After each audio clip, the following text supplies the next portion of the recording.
Yeah, we good now? Yo, we good. We got gremlins in the machine, y'all. Sorry about that.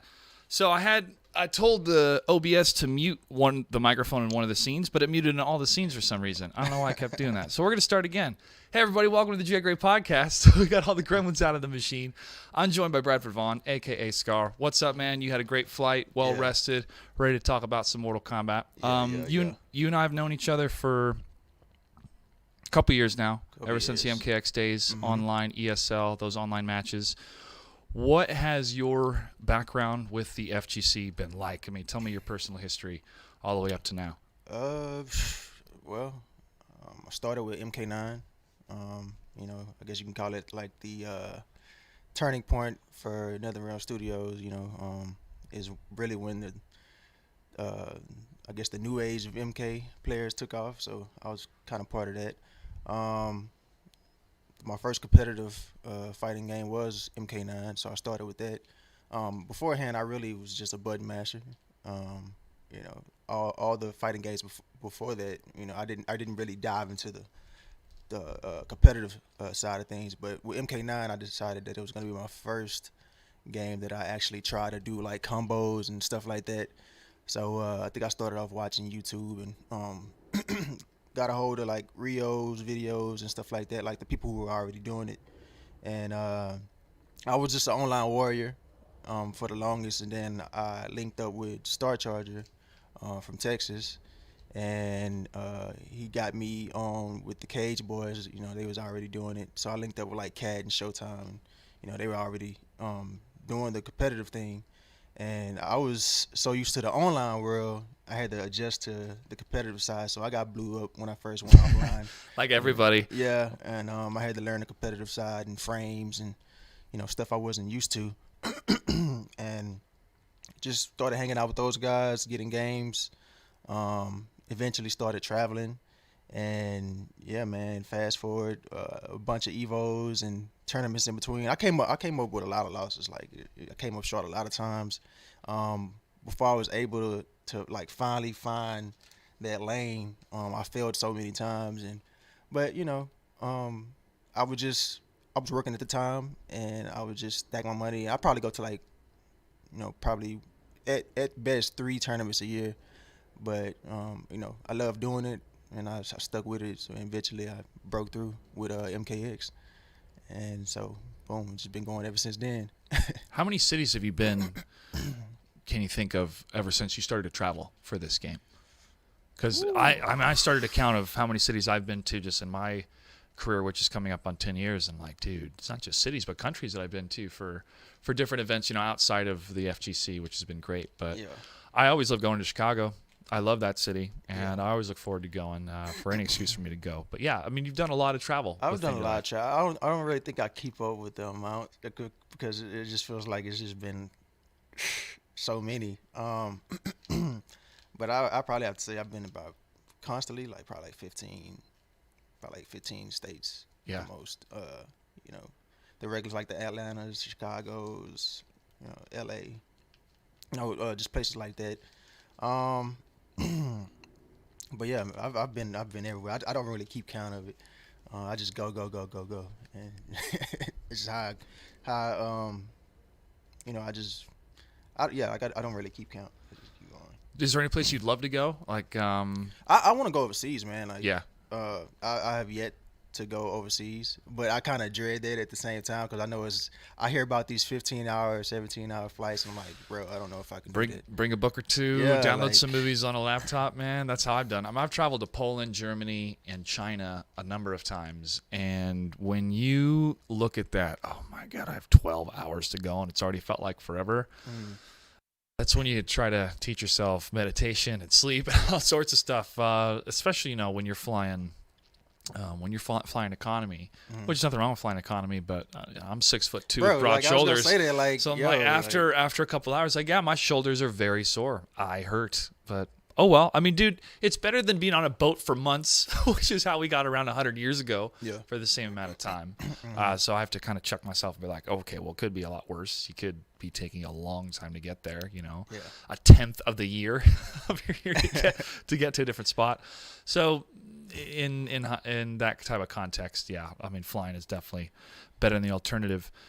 See, my biggest fear is like, I don't want to go on those type of flights because like, you know, I'm comfortable with doing the number one on the plane, but like, what if you got to do the number two? You know, your stomach be acting up. You know, I don't want to. You know, dude, I think about somebody like Shaq. Like, how does that guy even use a bath? I don't think he can use I don't think he can a regular bathroom on an airplane. I think they got to get a custom one made just for him. Custom if jet. They know he's going to be on a plane, so they got to build something customary for him. It was crazy to meet Shaq because a lot of the times when I'm in the room, you know, I'm usually the tallest guy or one of the tallest guys. But meeting him when I did a show for TBS in Las Vegas over a year ago, I was like, jeez, you know, just uncanny at first. But also that guy is super nice, great presence, and what a career! What a career! You know, he just became the face of Papa John's. What? Yeah, you know, what? I wouldn't be surprised if we see him on a couple of Papa John's commercials soon. Yeah, he's like the face of them right now. So. Okay. Well, I know the original guy is gone because of stupid stuff that he said. I would call this karma. Karma? Yeah. But supposedly Shaq, he's like one of the guys sitting at the table with them, you know. I guess one of the on the board, On the board, okay. Yeah, so. Guy's got a lot of different businesses, man. Yeah. He's real smart I mean, he does general insurance commercials. I remember. He does all sorts of stuff, man. Yeah, I see those late at night. Shaq Fu. Yeah, Kazam. man. Yeah. He got a couple of I think some restaurants or something like that I read about. So I want to dive a little bit into that too, because when you have income as an athlete like that, what do you do with the money, right? Yeah. You have some people that just spend on houses and cars and have a great life until all of it runs out. You have others that invest in different businesses. Yeah. I guess for me, I'm really focused on what I want to do with my money because I want to be debt free as soon as I can. You know, and I look at those sports athletes and go, that was really smart. If you were in that type of position, if you had, you know, a big sum of money that you could invest in, what would you want to invest in? Oh man, if like first off, like one of the things, food. You can't go wrong. With investing in you know, the food industry, because people got to eat. You know, especially if you got good food and good service. Another thing I would invest in is probably real estate, because you know, people are always building for people to stay. I know in Houston, a lot of people are moving in and they're building a lot, apartments and whatnot. So I probably like do real estate and I don't know, man. Like one day I would like to possibly open up a place where I can start teaching younger generation like fighting games and stuff like that, so they can come into this side of things and learn about it. So that's probably the three things that I would do. Yeah. I definitely, after working in the service industry for almost a year, I definitely see the difference it makes when you have good management and you have, you know, you work with good people who put on an experience, right? I mean, in essence, performers, making sure that everybody's having a good time, and it creates a really cool vibe. And when you're flowing through that vibe and having, you know, a great time along with your customers, it definitely makes a difference. Yeah. And my dad loves to cook, and you know, I think he always wanted to open a place that's kind of like, yeah, maybe, you know, when I retire or whatnot, and we'd call it Gino's. You know, his name's Eugene. We always call him Gino. And I was like, yeah, man. I mean, that sounds like a cool spot to go to on a Friday night. We're gonna head over to Gino's. Maybe some live music, a little bit of dancing, but you got to get the food and the drinks right first. What would they serve? Ooh, food-wise, American comfort food with a little bit of international flair. Like we would do a chicken fettuccine. Okay. We would definitely do a breakfast, like breakfast all day, one type of breakfast platter. Like my dad makes some really good biscuits and gravy, and those can be even better at night sometimes or after you've had a couple drinks. Yeah, I really appreciate more and more what it takes to put on or to create a great establishment to service food and service people. And yeah, man, that's something that I would seriously consider if I had the money to invest. Real estate, smart. Right now, this is my investment. Is this house? You know, the studio it's coming along. I just don't want to take out any loans, and I don't want to put stuff on credit cards, man. We were talking about this last night. I want to wake up in the morning and not owe anybody any money. Yeah. No credit card companies, no student Best loan feeling. companies. Yeah. So for me, that's right in front of me. And as soon as I can accomplish that, then the extra income that I have, I can put into saving up to invest in a high yield mutual fund, or to invest more here in the studio, or fly more players out and do more Battle for Seattle events here in Seattle. So yeah, I really, really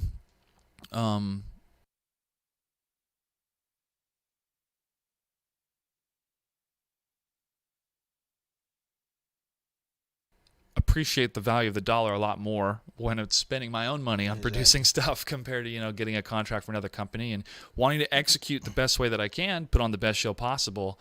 But when it's truly your own and it's your dollars and your effort going into it, there's definitely something special about that. So cool, man. Because just know you the majority of it came from you. That's right. That's right. And not from a committee. Exactly. Which sometimes when you get a lot more money or a lot more sponsors, you have a lot more voices that you have to please. Yeah, and that's the nature of the beast. It's the nature of the beast. So let's talk about your MKX days, because that's when you're really making a name for yourself. The online leagues, we saw you, and then attending those events more and more. What did it mean for you to have kind of the old guard to bring you in and to help you be a part of the offline events? It meant a lot, man.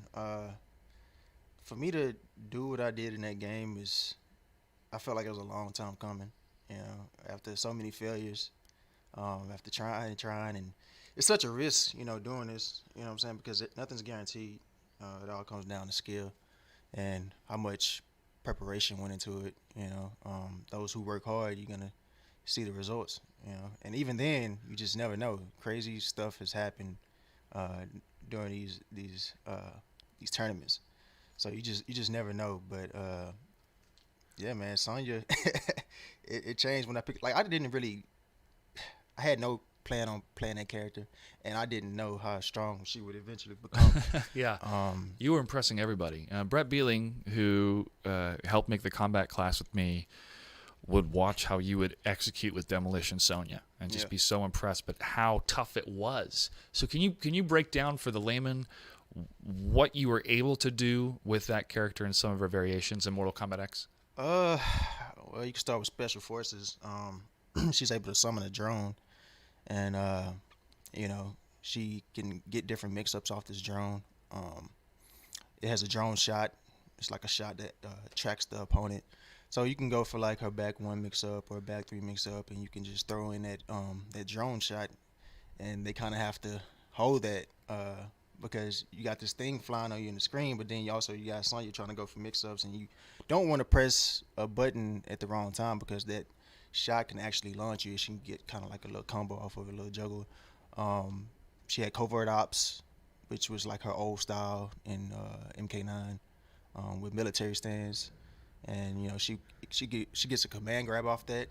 So what I like to do is maybe stand in one with a quick command grab, or she gets combos off her back 1 starter and her back 3 starter, which normally outside of that she doesn't get like a raw combo unless she like demo, which I'll get to that in a second. But the overhead, they made everything like in MKS. They made it slower towards the end of the game. They started toning down the overheads and the lows. But her overhead used to be like 12 frames, which was kind of like almost unreactable. So yeah, when I look back on stuff like that, I was like, yo, this character was just. And I used to defend the hell out of this character. Like people would come with their pitchforks, and I'd be like, y'all need there's to nothing chill wrong. out. Yeah, there's nothing wrong. But I wasn't on the receiving end of it, man. So I didn't. That's how I feel about Melina. I'm like, this is a character that I'm actually winning with. Like, oh, you are a Melina player. So, whatever. Yeah, man. And man.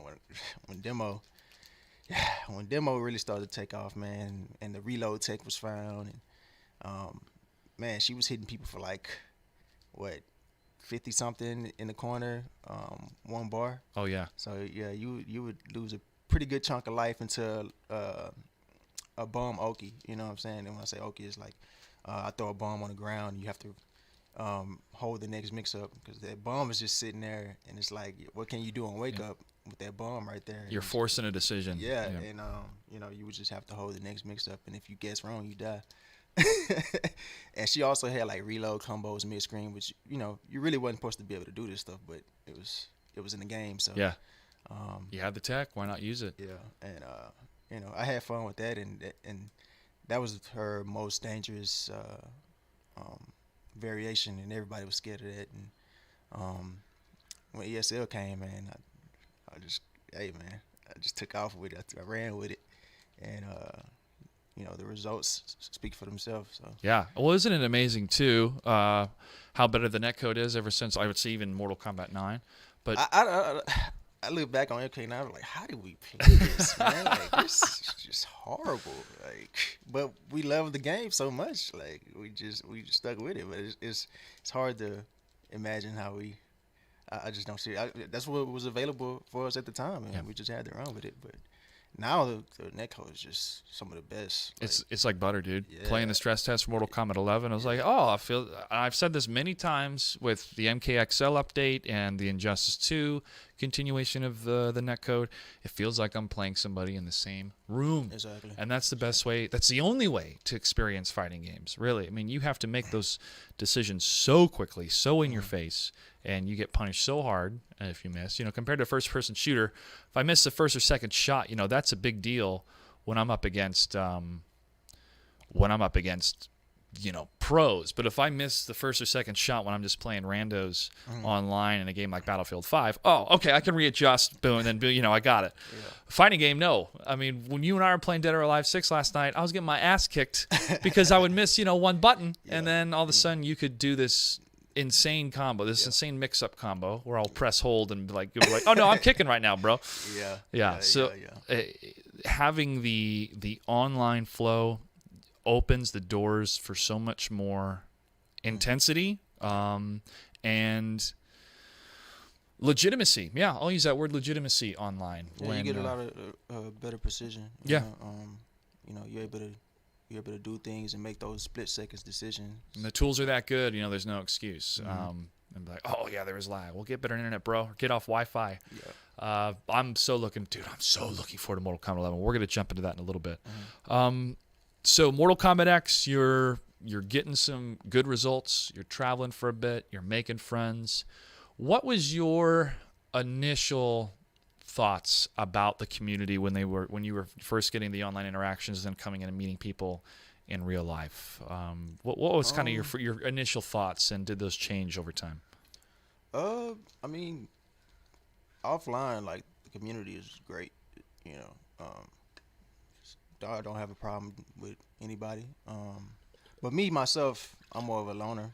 A lot of people tell you that when I go offline. I'm not really like in the crowd a lot. Like, I'm mostly like off to myself, or if I am with like a little crowd, it's probably like at the most probably three to four of us. Some of the after parties though, you'll get in the dance mix, man. We'll have some fun. If I'm feeling it, you're not me a drink. Yeah, too. You're not a wallflower. You're chilling. Yeah.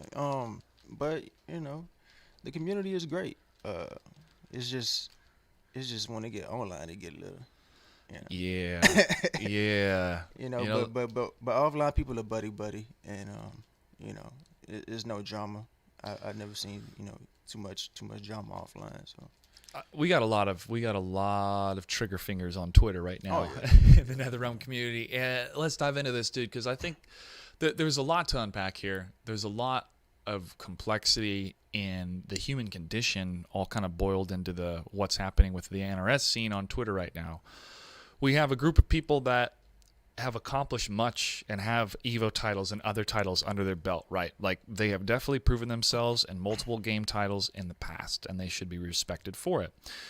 We have a number of new guard and new kids that have come in that have been dominating the scene and have become the new kings, right? Mm-hmm. So their dominance is part of just the evolution of games, evolution of competition. People will become even better. That's where we're at now with this epoch of fighting games in the NRS scene. But because the scene has grown so much more exposure, and so many more voices can be heard, both from the yesteryear times of the title champions to now, there seems to be this push-pull of, well, those achievements don't matter because that was back in the day. That's not the same type of arena that we're in now. And that's both semi-true and also a 100% disrespectful, because you have to acknowledge, yes, there's an evolution of competition, and therefore judging skill now compared to what it was 5 years ago is going to be different. But you have to have, in the context of that time, this was the best of the best. Oh, yeah. And that's why you put a year on it. That's why, you say within that context, yeah, they're the best. It's very difficult when your pride is so attached to that version of your life, that part of your life, that when that starts to be forgotten around you, or it's not as big anymore, it's deflating. It sucks, especially when you put a lot of time and effort into that. So there is this kind of anger and animosity to where, like, hey man, I did my part. I kicked ass and took names back then. I kind of know what I'm talking about now. So there's a little bit of that emotion, right? Now add in saying stupid stuff, add in putting your foot in your mouth, and then it starts to blow up. Then people want to add their own opinions, and more keyboard cowboys retweet that, and it just blows into something bigger and bigger, and the anger and the animosity continues to grow and grow and grow. The solution to this is shut up and play the game. Yeah. Which is what we're all waiting for. And that's the one thing they can't control, right? That's the one thing that's out of their hands, is to play Mortal Kombat 11. Yeah. So the anxiety turns to anger, the anger turns to lashing out, and it turns into stupid conversations online that need to be settled in the game. I like trash talk. I want to have those type of personalities. I just want it to be smarter and more clever, and build it into the character and personas that you want to create online, and don't personally attack each other. And don't bring up family members and stuff like that. There is a certain professionalism to trash talking that, if you want to look at an example, look at wrestling. Look at that stuff. Well, let me get off my soapbox here, but that's kind of. I don't think. I didn't want to jump into any of that stuff online, because I was just like a top-down view, like, all right, kids, I know you're fighting right now, but wait till the game comes out. But what are your thoughts on this, dude? Yeah, I don't think family should ever, be thrown into the mix. They have no business to do with anything. Not the fighting game side, so I don't think it's no reason to go there, to get that personal. We all out here to have a good time and, enjoy this thing called fighting games. Yeah. But my whole stand on everything that's been going on, I've been seeing the things on Twitter and what people are saying, and I just never got the whole thing of comparing this timeline to this timeline. Like, I never try to go back, well, hey, back in 2013 and 12 I did this and that, compared to like I say, you only as good as your last tournament. That's right, so, dude. You are only as good as your last tournament. You're only as good as your last show. Yeah. As a performer. As much as you hate it, like, that old accomplishments, when it's steady new eyes, being brought into the scene, and they don't know. Not everybody knows about your accomplishments back then, and neither do they care. Yeah, it's what they see in front of them right now. So, the best thing for you to do, if you do come from that timeline, come back and do something new, make new history, and people ain't gonna have no choice but to respect that. That's why I come from the MK9 days, but I wasn't the upper echelons, I wasn't the CD Juniors, the Rios, the Perfect Legends, but I aspired to be at that forefront, and I kept working towards it. But I don't brag or boast about things that I did back then, like, fighting around. I think I got like top 3 in MK9. Ended up beating PL. I think that was the first time I probably beat PL. But I don't look at those. Those were just things that helped me get to where I'm at right now. I'm proud of those things, but I don't go looking for validation. I just leave that inside me internally, and it's like, okay, I'm proud of those things. But I go on Twitter and I see people like, who made the most top 8s here and there. It's like, bro, why does it matter? Like, that's back then, Yeah, who's like, the narrative of who is the current champion, is very prevalent. But I can relate and empathize in this realm of, lately I saw some people on Twitter like, Overwatch is the first time video games are going to be broadcasted on network TV. And I went, no, it's not. The ESL MKX Pro League that was featured on CW's Chasing the Cup on let's see, this was 2016, was the first ever network television debut of a video game tournament. And from there, I'm like, did everybody forget that we did this thing on television that was a big deal? And we've been on television multiple times. And that both infuriated me at first, but also I'm like, yo, whatever. I think you bring up a really good point, man, is that validation. Entertainers, we can be very needy people sometimes and always seeking that validation, which is part of the reason why we love to perform, because we're always trying to, kind of find that truth. And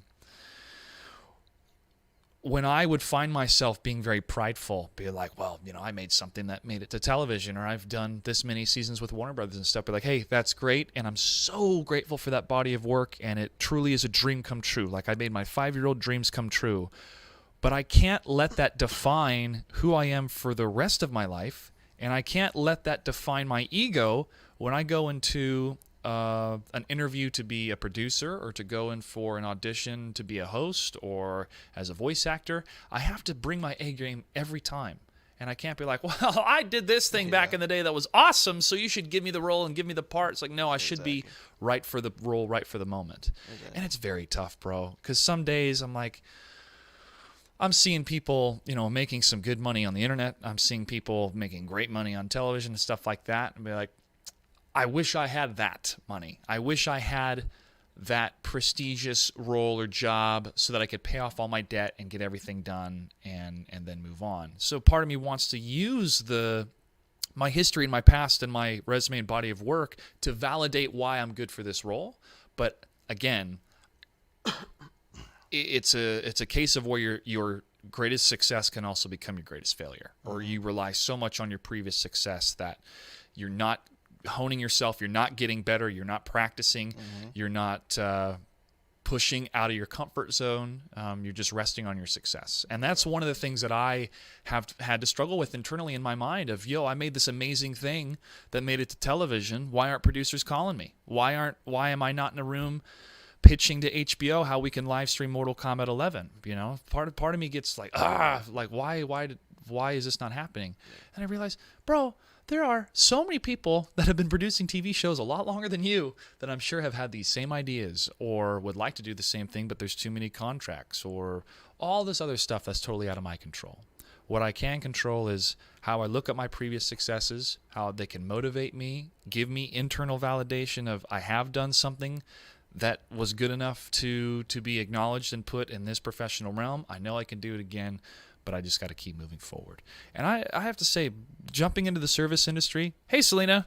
Special guest. Hello, surprise guest. She loves climbing around the set. I'm glad I was humbled working in the service industry and working with people that don't know anything about video games. That is completely out of the realm that I was working in for the last 8-9 years. And be like, I'm going to put on my best face and do the best show possible here at the bar, even though I'm going to be, doing a show with NetherRealm and Warner Brothers in a couple days. I'm here doing this job. I'm going to do a kick-ass job and have a good time doing it. And my ego was so checked over this last year, bro. I'm very grateful for that experience. And I've worked with a lot of great people here in Seattle in the service industry who, care about what I do on the side and think it's really awesome. And I'm grateful for that too. But, you want to have the best people for the role. The best people should be winning tournaments. Yep. And the best person last year may not necessarily be the best person this year. And it can be tough, man. It can be tough. And then you go. It's a perfect example with me and Injustice 2. Like I say, MKX was different. It's two different games. Injustice 2 was different from MKX since back to block. You can get crossed up in that game. It was a slower paced game. But for me, Injustice 2, I never really gelled with it. Yeah. And there was so many people going into that game, they expect you to have the same results as you did in a game, say, like Mortal Kombat, which they don't necessarily, it's going to always hold true. Especially with me, with that game, I just couldn't get into it, Yeah. I couldn't have that passion for it. Because you made a lot of Supergirl at the beginning, and you still stuck with her for a while, and then you were branching out. But it was kind of that was more of a job for you, right? Yeah, it was more of a job thing. I'll say from the start of that game, I really didn't have too many characters that I could say I had a true passion for. Supergirl was just, I don't know, Supergirl. I wanted to play her because she just seemed, I don't know, just something spoke to me about that character. She was fun in the beta. And Brainiac, I just love just how evil he is, and how he just always trying to just get more power, collect people, and it's just such a cool character concept. And it just turns out that character was a strong character. That character was dumb, man. But yeah, like the game in general is just, I couldn't put my passion into it. And like you were saying, like you can't expect for your past achievements to carry into the next one. But I always tell people when I play that game, like if I wasn't streaming it, I wasn't playing it offline. Like I wouldn't just wake up one day and say, hey, I'm gonna get on Injustice 2 and nobody's watching. I got the most enjoyment from when people would watch me play that game, and I think that's how I got the most knowledge from that game, is just by turning on the stream and drawing energy from people who love to watch me play that game. And I think that's how I was able to, at least in the season finale, all that accumulated, and I was able to push to third place in a game that I just felt like I just couldn't. I refused to put my all into it. Like that's one thing that I want to do for MK11 is actually like give this my all. You know what I'm saying? And do things that I normally didn't do. Even with my MK9 days, I never really just, I feel like, put my all into a game and tried to find every little answer and tech that I could find. You know, mostly I would just play, and anything that I lose to, I just go to the lab and try to recreate that, and then it's okay, it's back to playing. But I never really just tried to like sit down with people and just break things down. Like I did it with the KH guys back in the MK9 days, but it was just like here and there. I never really just tried to like dive into every little thing. So that's one thing I want to do with MK11, is just try to push myself beyond what I normally do and see where it takes me. That's what I want to do in terms of the entertainment side. You know, I'm running my own tournament here out of my house in Seattle. I plan to stream the game very often. I mean, I'm definitely dedicated to this game. I wanted to set up this life for me in Seattle this game. to push this game as much as I can, man. So we're in the same boat. You as a competitor, me as a producer and entertainer. And I think that's why so many people are anxious, is because we all are craving for that next big push. And this game is going to be a solid foundation, bro. I mean, my God, Noob Saibot. I got to see that trailer. Hi, Selena. I got to see that trailer an hour before the show, along with the Shang Tsung Kerry Tagawa announcement. Yeah. So, that's not for you. That's not for you. That's not for you. And that blew me away. I thought, what's the best decision they can make in any regard to Shang Tsung being back? Oh, let's bring back Kerry Tagawa, the man who brought Shang Tsung to life and made it an iconic cultural person with all the memes and all the... Your soul is mine. That's right. All that stuff. So I had to hold back tears. I was so elated, man. Oh, really? My father and I went and saw Mortal Kombat when I was younger. One of my favorite outings with him. We had so much fun. We were quoting the movie.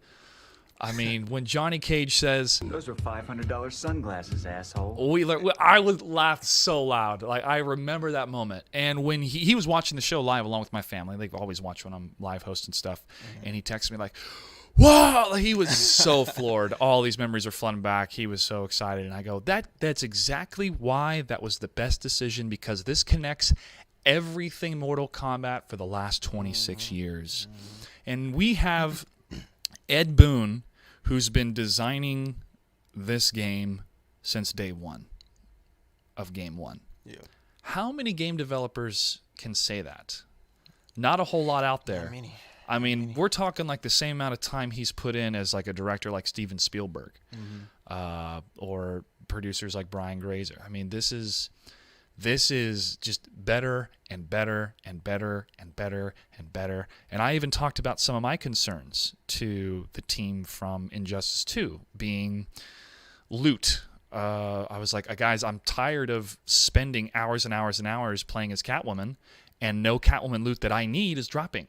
Yeah. You know, it's all the stuff that I already have before, right? So it's starting to get a little infuriating.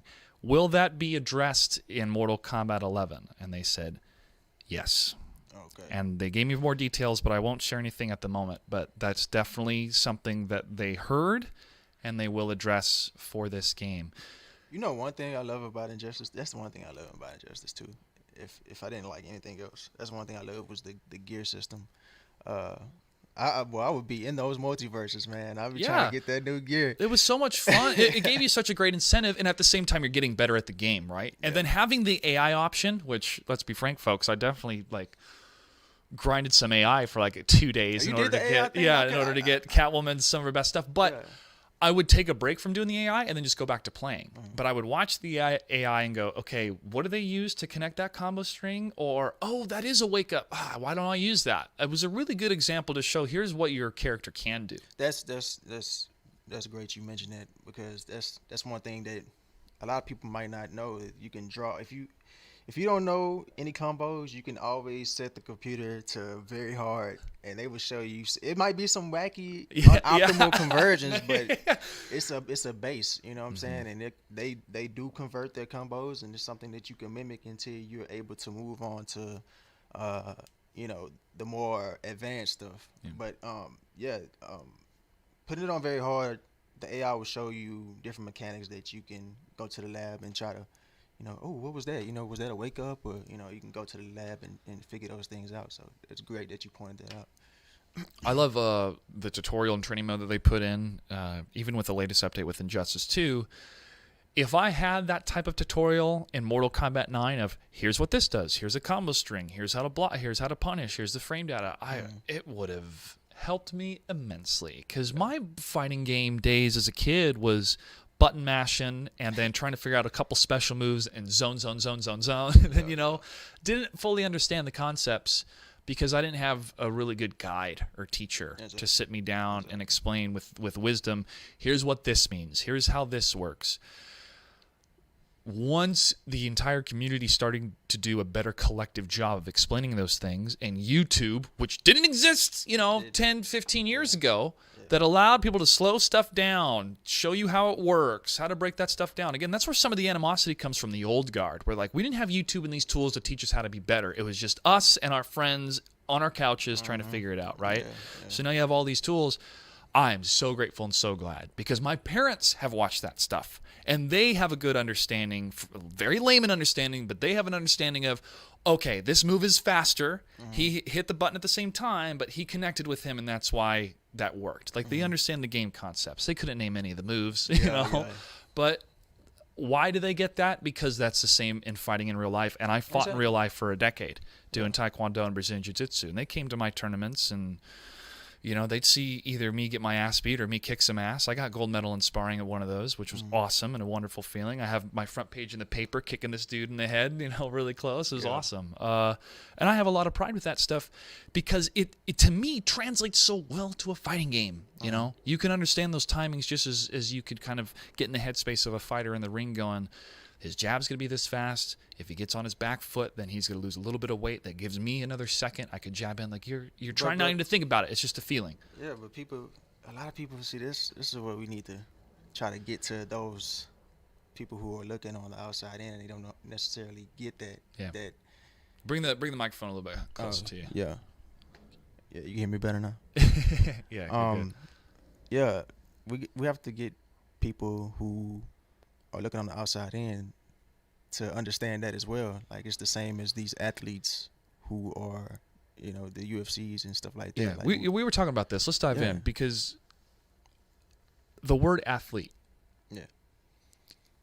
When people bring that up, it's how do you define an athlete? Well, it's somebody that can perform a sport with such great skill that they're, paid or they do it at a professional level, right? Are you an athlete? Do you consider yourself an athlete? How do you use that word? At one point, I thought, I felt like we were athletes. And in many ways, it's kind of a thin line because we in a way when we play these fighting games, we're kind of doing things that athletes do in terms of the thinking process. And when I say those type of athletes, I'm talking about like the fighters. Yeah.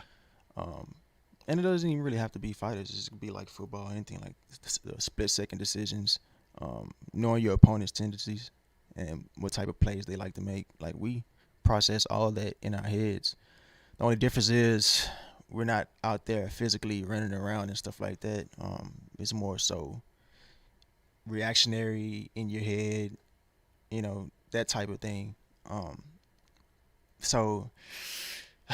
But I feel like at the end of the day, I believe we were athletes at one point, but, I feel like we're entertainers for the most part. We're just entertaining people. We're not actually, I don't know, man. This is such a touchy it is because topic. we're using definitions and words that we learned as kids when none of this stuff existed, right? Yeah. I mean, thinking about what was video game competition when I was a child, it was your high score at the arcade, which nobody put a lot of clout to because it's just 3 letters and you're just like, I'm A after whatever you got, right? You're just putting your quarters in. Mm-hmm. The fighting games were the places where you call somebody out like, yo, let's go, let's play some Street Fighter, let's play some Mortal Kombat, and let's see who's gonna win. Yeah. And at first you'd button mash, but then you'd be like, okay, down forward this button will do a special move. I wonder if this will do a special move, and you just start testing stuff on your own. And then the next time you play against somebody, you can do a short little combo and zone a bit and impress some people. I mean that stuff was awesome back in the day because everybody was discovering it on the same platform. There was no internet, so it was just you with the machine. Yeah. You guys don't sweat, right? You're not running around. I sweat. I mean, you sweat. We sweat nerves. You sweat there, but you're not. Yeah. You're not breathing heavy. You're not dashing forward. You're not tackling. You're not having to sprint as fast as you can. Yeah. But if that's the definition of athlete for people, like you have to be physically moving your entire body. Okay, sure. If you want to keep that as that definition, fine, categorize it that way. But there is something here. The amount of decision-making that has to happen in such the smallest window of time humanly possible takes a certain level of skill that not many people can do on the planet. But they don't see that. They don't see that, Josh. Well, they just see us because they're mashing old buttons. Baby boomers, man. Yeah. Baby boomers don't see a lot of things like our planet dying right now and other stuff. Exactly. But there is... Wind the clocks back 100 years ago. Everybody thought movies were dumb, unprofessional. The stage actors, all the people on Broadway were like, films? Ha! Oh, that's so amateur. Yeah. Now look at films. Look how prestigious they are. 20 years ago, if you were a film actor, but then you got a TV show, oh, what happened to your career? You used to be on the silver screen. Now you're in people's living rooms. My God. Now people would kill to be on a game or a show like Game of Thrones for 7-8 years, right? Some of these TV shows are better than the movies. You know? Yeah, because you have more time with the characters. Exactly. You get to go on a journey with them for a long time. I get to turn on my TV and I get an hour of this stuff? Yeah. Like what? Or more if you want to binge. Yeah. So that attitude has changed because the art form has shown through. And people in a professional sense have pushed through it and really made it sparkle and show something amazing. I feel like we're going through that transition right now with fighting games and esports in general. Yeah. I turn on NBA and I see the League of Legends boys with commercials, right? Like I see like a HyperX commercial and they'll have, NBA star, like the HyperX, they like to do the little animation. I don't know if you've seen the commercial. No, I haven't seen it, but I'm familiar with HyperX. Yeah, but they'll have an animation of like an NBA star, and then they have your favorite esports player right next to him, and they're on the same commercial. This is like on TNT and stuff like that. So like, I feel like we're moving towards that. I mean, if you're on TNT during an NBA game and they're showing your commercial, then we're not too far off. But I still feel like the FGC has a long way to go. But we're definitely going through that transition phase. Growing pains. Yeah, where the older generation is looking at it like, oh, they're just mashing buttons, they're not doing anything special, there's no real thought process. I mean, you don't have to really understand the game to know what's going on. You got two people on the screen fighting, and Yeah. Punishes are being made. This guy got opened up by this move, and he's doing this damage, this combo. But it's the things on the inside which they don't really understand how much work goes into it. Like it's hard work, man. And in order to be able to grasp it on that high level, it takes an even higher process of learning and grinding to be able to obtain that. It took me a couple of years, and I felt like I could be one of the best of the best, but when I got out there, you truly understand just how hard it is to make it to that level, and these are the things that they have to see and understand and know about. That's why I'm glad, like with E-League, when they was breaking, I think it was with Street Fighter, and they had people to break down what was going on the screen to the people watching, and they played it out just like how you would a sports game. They had the circles and the X, and this is what he's doing here. And I love stuff like that because people need to understand just the little small intricate things that we're doing out there on the screen that they might not normally see when they're just looking at it. Absolutely. Yeah, you have to. That's what commentators are for. You have to explain why this is such a big deal. Yeah. That's why you have commentators in all sports, is because they can take the minutia of the game and explain it into, this is a big deal because to execute this is incredibly hard. Exactly. I mean, to throw a 95-mile-an-hour fastball into a pocket this big when you have somebody standing right next to you is incredibly difficult. Yeah. To hit a baseball is the hardest thing to do in sports, period, right? That window time frame that you have is fractions of a second. That's the same window time frame you have to decide if your opponent's going to be doing a low or an overhead or a special move, and you have to keep making those decisions over and over and over and over and over and over and over again to such mental fortitude that it's easy for me to get lost when I'm getting blown up in the corner because I'm like, okay, what am I doing wrong? And by the time you're thinking about what happened in 4 or 5 moves behind you, you're already not even ready for the next combo string or opener they're going to have, right? So to me, when you line up the decision that has to be made in that fraction of a second is skill, period. If you want to call one an athlete and one something else, whatever. But you cannot ignore the skill necessary to perform like that. It is mind-boggling sometimes for me. And I have understood how to play this and have played against the pros. And if I go up against a pro and we play 50 games, I'll take one. I'm pretty sure after game 49, we will take one of them. It's progress, though. But I can feel myself learning. Yeah. It's just like I'm learning a language or learning a new song. I can feel myself getting it, feeling it, not having to think, okay, is this the right note, or I'm a little bit off, or is this the right button to press in the game? It's just, nope, I feel it, I know what I'm doing. It's an awesome experience, bro. And to me, it is tough to explain to the older generation because I can go home and do it in my living room, turn on some electronics, connect to the internet, and I'm playing the same game on the same level as every pro in the entire world. I don't need a field that's a couple blocks down and 8 other people to join me so I can have one team. No, it's me on the internet. And then you have team games as well. You can form up teams. But it's you over the internet or you solo rocking the same sport, the same arena as everybody else in the world.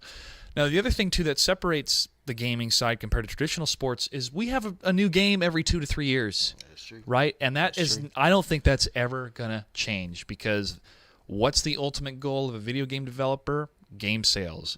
How do you sell games? Make dope-ass games that everybody wants to play and, maximize your income that way. Hello, Selena. Welcome back. How are you? I can't ask you any questions right now because can you go somewhere else? You want to just chill here and be on camera? Yeah. Hello. But I know you understand what I'm feeling, man, because nobody can discount what you... Come on. No, nobody can discount what you and your fellow players have done. In my generation, the older generation in traditional media, bro, I don't know what's going to happen there because they keep trying. They keep trying to plug the esports life, which is born and bred on the internet, into the older model of television, which is, you watch an hour of TV and you spent 27 minutes of that hour watching commercials. Yeah. So how do you... I guess she likes to explore. All right. So how do you... Kitty, Do I got to take you outside? No. All right. Yeah. Selena's like, yo, we talk about Injustice too. That's what I'm named after. I know. Bye, Catwoman. We just have to move forward, bro. How often do you find yourself even watching television? Whew. I do not watch television. I do not watch it, man, because I feel like what you said, man. Like, why would I turn on the TV and watch 30 damn ads, and I can just turn on the internet, get on the internet and watch what I want to watch and go directly there, and I won't have to be bothered by go to the general and save some. I don't want to. I don't want to see that. So, I'd rather just anything. I feel like that's me. Like anything I want to watch, I can turn to the internet and be able to put it up immediately versus having to wait for a certain time slot and stuff like that. And that's why you've seen the shift to all these streaming services, the YouTube TVs and all this stuff, because they see that like people moved on from television and just went to their favorite TV shows or movies or whatever, and they go straight to the internet. So that's why they bringing the ads to us over there now. They bringing all these ads to like when I turn on YouTube, man, you might encounter a video got like 8 different ads on it. It's so annoying.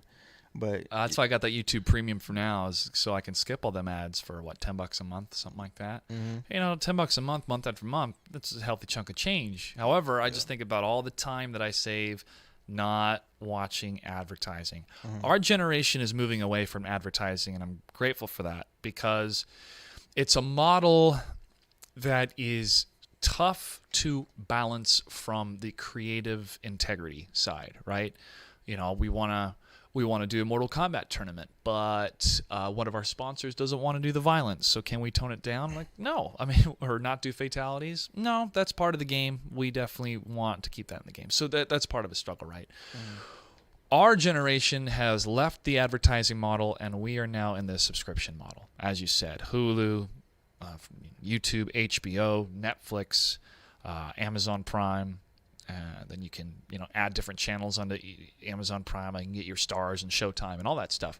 It's content that you're directly paying for because you want it, and I could cancel at any time that month. And so next month I'm not paying that $10 or $15 because maybe my favorite show just ended, and I don't need some technician to come to my house to take some box or unhook some cable or anything like that. Yeah. It's already set. It's a better service. It's better for the customers. It's better for the consumer, and it's a more one-to-one relationship, which is why we're never going back to the older model. And that has the baby boomers so scared and freaked out because they have relied on these network TV or cable TV business models and packages ever since the 60s. This technology is old. The format is old. And to try to force millennials and younger generations to participate in it, or to move what they've built themselves online through streaming into the older TV model, it's not going to work. I've done it multiple times. I've hosted and helped produce those shows. And I'm very grateful that we've had that access and that opportunity to be on those networks and to do it the old school television way. Yeah. But after a while, you start to realize why it feels so old. Having ad breaks every 10 minutes, different act structures within that stuff. It's an older format that we have already surpassed in the online world, man. You and I get that. I remember one time I tweeted about, doing a tournament on television is like releasing an album on cassette, right? It's old school model. It is. Yeah. But the toughest part right now is how do we properly monetize the internet model? And that, I think, is the biggest struggle, is outside of advertising, which is what YouTube and everybody else has done. Look at Facebook. It's built on ads, right? Yeah. How do we get past that model? And it's subscription-based services. I have a Patreon, patreon.com/Mr. Joshua Gray, that you guys can visit. And I tell you, this money goes to paying for flights for guests and for funding the Battle for Seattle, right? This is exactly where the money's going towards. That model seems to be working pretty well when you can have a one-to-one. I'm paying you for your services. I'm paying you for the talent, for the entertainment. Yeah. But how does that model feel? I want to say intrinsic, but how do we get people to participate more in that model? I think that is the most difficult part, because we can't do pay-per-views online for the FGC because people would be so upset that there's a pay gate to watch content. So that's not going to work. So how do we monetize better? I think people are gonna pay for who they're being entertained by. I mean, I don't think you have to go through like other different sources. Like if I go to your stream or whatever it may be, and you're entertaining, I'm gonna pay and I'm gonna support just based on that. Like you, for example, I know you genuine, real. You somebody you can vibe with and who's also entertaining. Like I'm gonna support regardless. You know what I'm saying? I don't need a Papa John's ad or all this. Papa in the house. Yeah, you know what I'm saying? I don't need those type of ads. Like I came to this stream to see who I want to see, be entertained by who I want to be entertained by, and I'm gonna support regardless. If you need support from me to keep it going, that's what I'm gonna do, because this is where I get my entertainment. This is where if I come from a long 8-hour shift, want to wind down, turn on my favorite streamer, and you need my support, you need a sub, I got you. Yeah. Because this is my favorite show. This is where I like to be. This is part of who I am and where I want to be.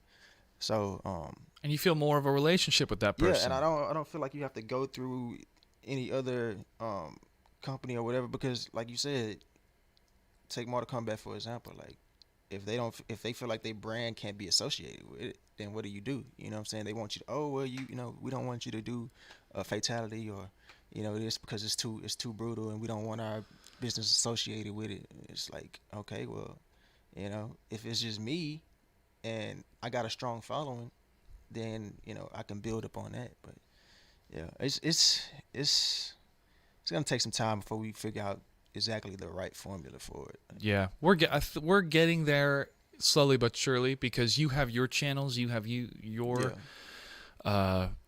fans that tune in. Mm-hmm. And I had a really awesome professor in college who was going through a lot of the changes, especially from the music industry, but then for artists going forward. And this is back in the day when YouTube was still, you were just uploading Final Fantasy videos from the game, from like the single player game. That's what YouTube is being used for mainly. It wasn't, not a lot of people were making money.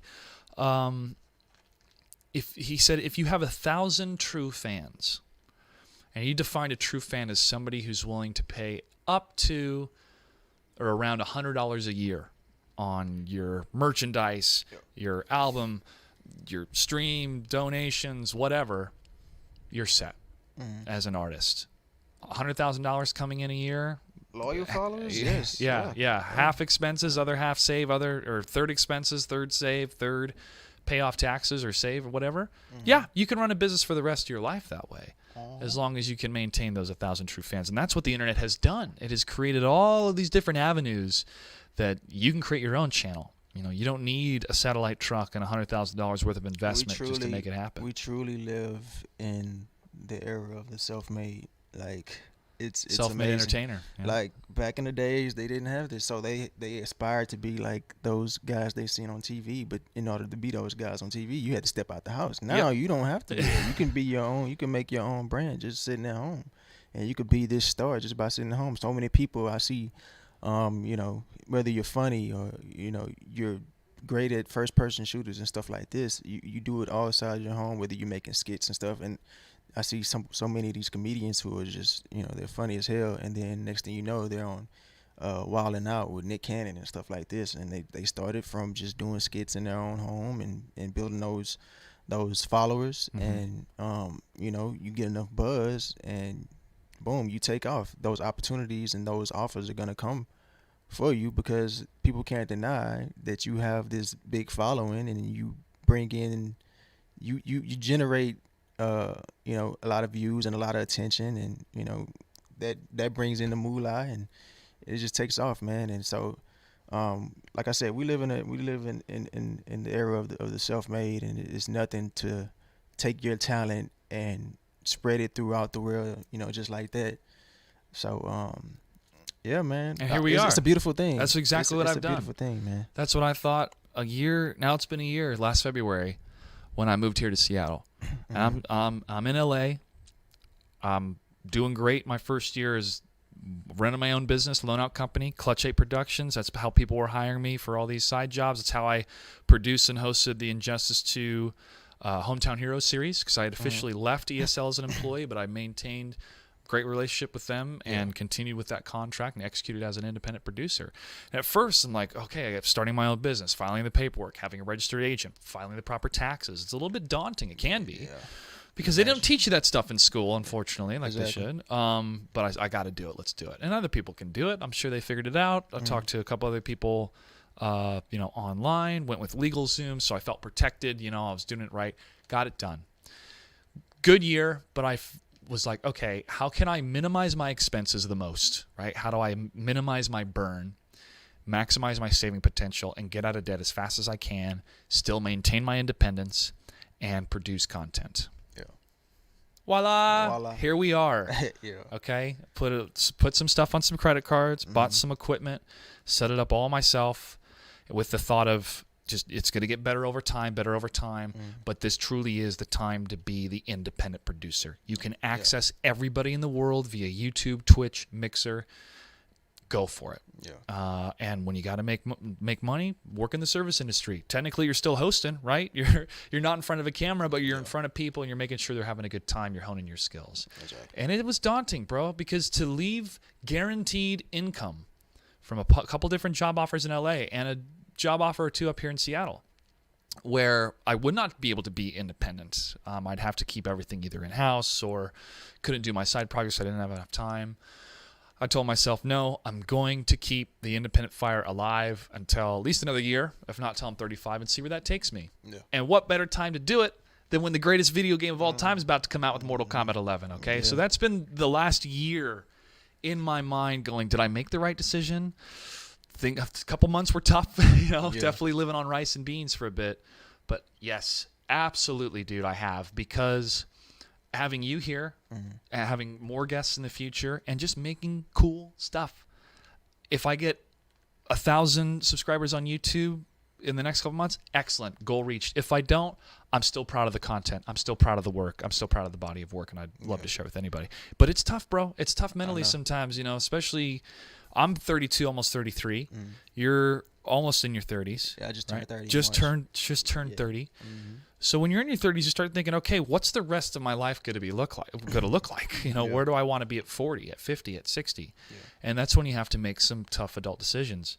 But one of the decisions that I made is still be an entertainer, enjoy my 30s, be debt-free as soon as possible, and keep rocking in the free world with the NetherRealm scene until the day I die. And that's what I was telling you. Like, you're living your life the way you want to do it. And we was talking about this last night. Like, you don't want to live your life saying what if, and I'd rather live my life doing something that I love doing, and if it don't work out, that's great. But at least I can say I tried, and I won't have to go on thinking back on the past. Like, man, what if I would have tried this or did that? And I feel like that's what's able to keep you going, because you've seen what you were able to accomplish, and that people, they fuck with you heavy, man. Like, man, you like one of the best announcers I've ever seen. Like, you're so smooth with it, you know what I'm saying? And I know that great things are in store for you. And it's the same thing on my side. Like, I believe in my talent, you know what I'm saying? And I know it could take me great places. That's why I keep doing it. The moment that I go out there and I just feel like I don't have a fire in me no more, that's when I know it's time to walk away. But also, like I was telling you, I've been pondering, like, should this be my last go around with this MK11? I know I'm getting up there in age.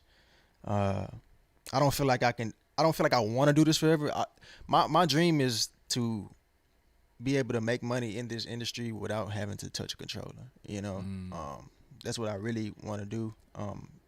And I enjoy also, teaching people, getting games with people, and showing them, how to play at a high level.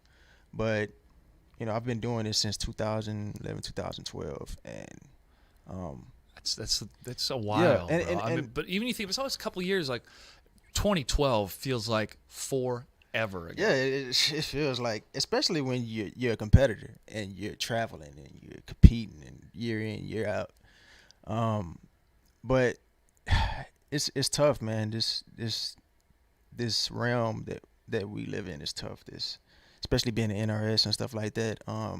We don't have too many opportunities, man, as far as like big sponsors and stuff like that. And the biggest thing we did have was Echo Fox.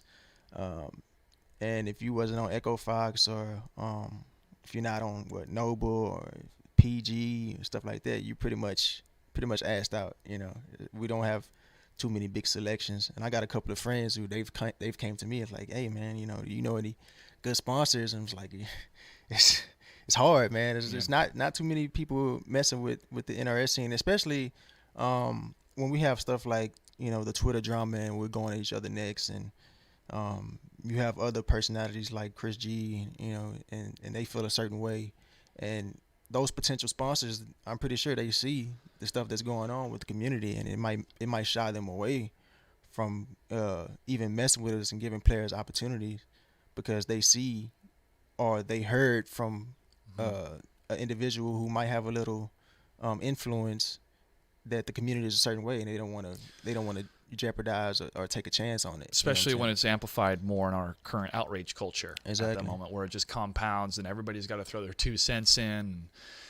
Yeah, it is unfortunate, and it is very true and real when some big wig is sitting in a board meeting that's never seen this stuff before, but then all of a sudden they see a couple tweets where they're bringing up, past indiscretions that the person's already apologized for many times, and like, oh, you know what, we don't want to be associated with that. Yeah. It's like you see a giant piece of paper and there's one tiny little speck in the center, and instead of seeing the huge canvas of possibility, you just see the little speck and go, no, we're not going to do it. Exactly. We're out. And guess what? That does happen, and it sucks, and that's the consequences of online attitudes, sometimes. So yeah, it's a bummer, but that again kind of morphs into the having your direct fans and how your direct fans will stick with you. Besides all that stuff, let's jump into your experience with Echo Fox. What was the approach? How did they first contact you, and what was it like to be on that team? I think when I first got contact with them fresh out of the hospital, when I went to the hospital with the rhabdomyolysis that I had. It's a muscle disease, but I don't have to get into that. But I think fresh out the hospital is when I first got contact with him. Maybe a little bit before I got out the hospital. I remember Sonic giving me a phone call. This was like right after I had like did my thing in MKX. I think this was like after final round. I think Dragon took that tournament over me and Sonic.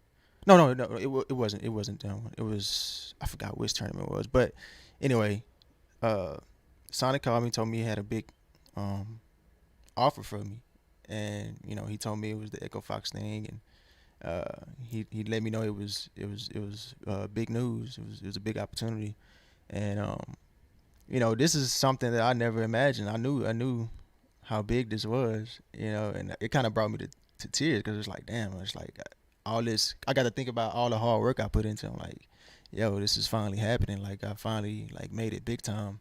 And they were signing all these huge names, and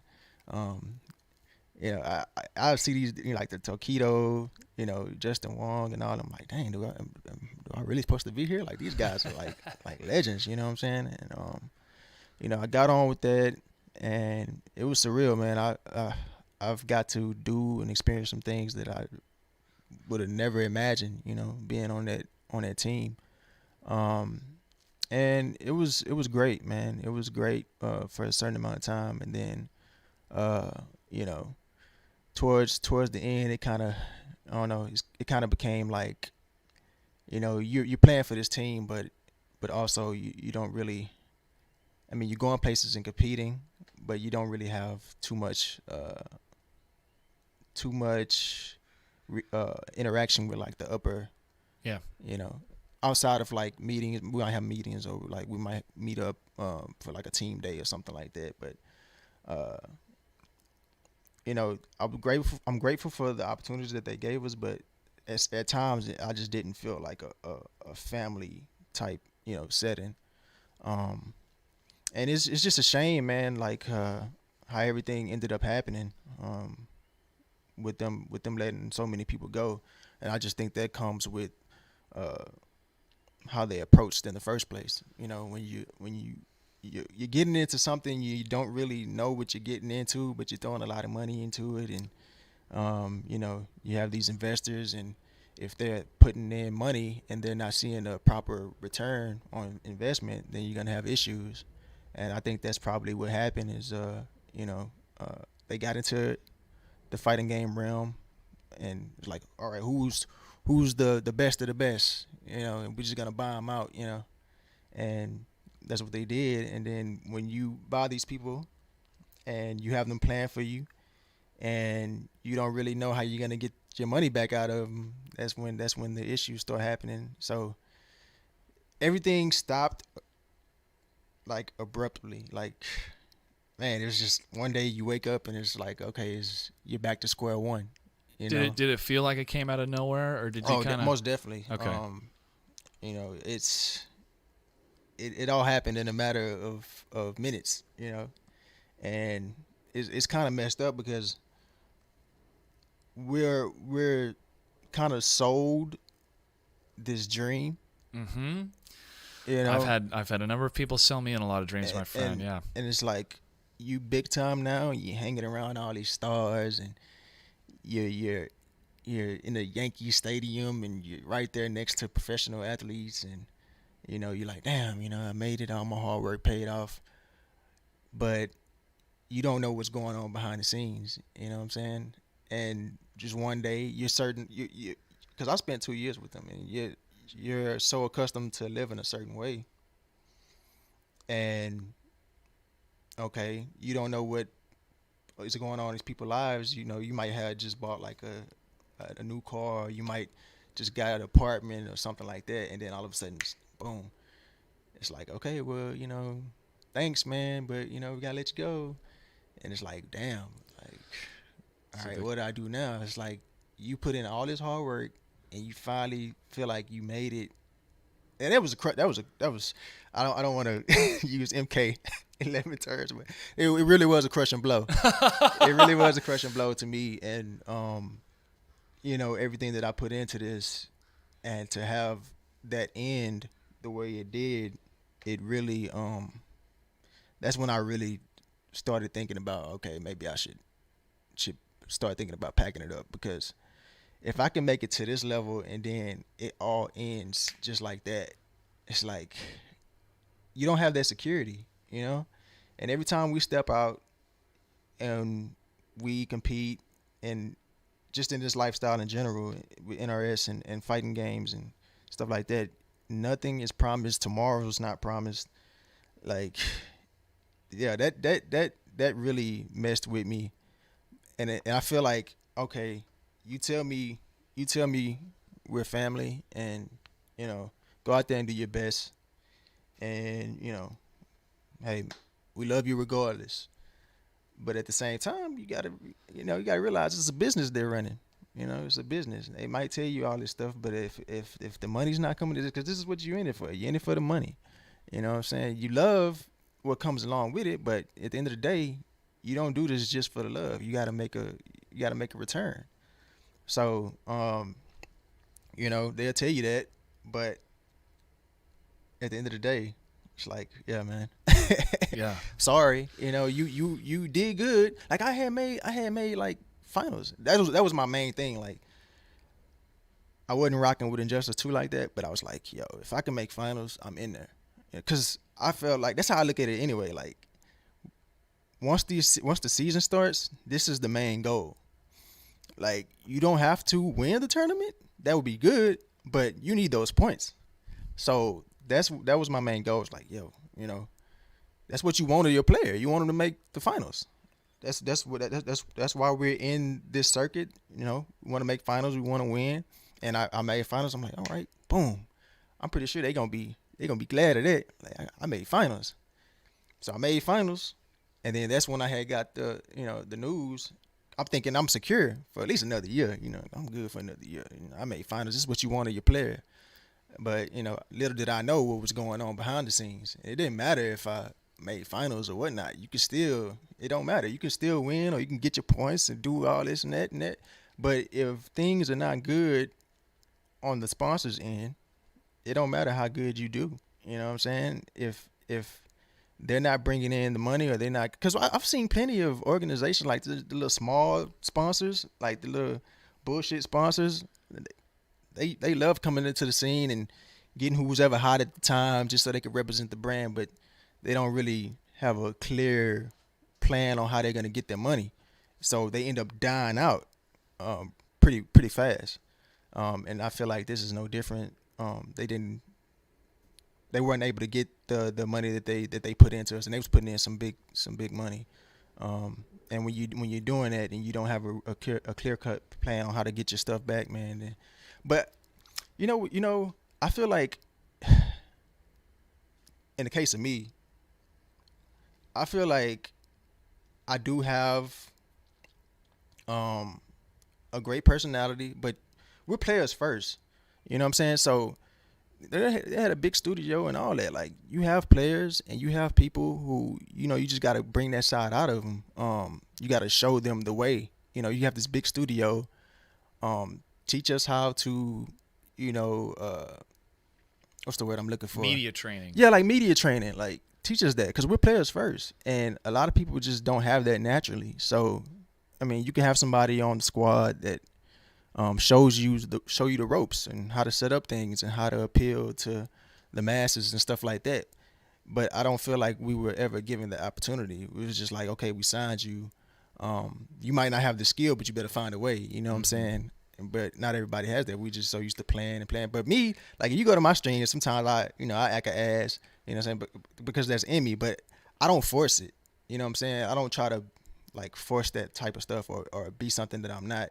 If it comes in a moment, it's in a moment. You know what I'm saying? But I'm not forcing it. But yeah, it's just unfortunate how that all went down, and that really, it's like, because you don't see my struggle. You know what I'm saying? You didn't see my struggle. You don't know what it took for me to get here, to get in this position, for you to even batter out my way.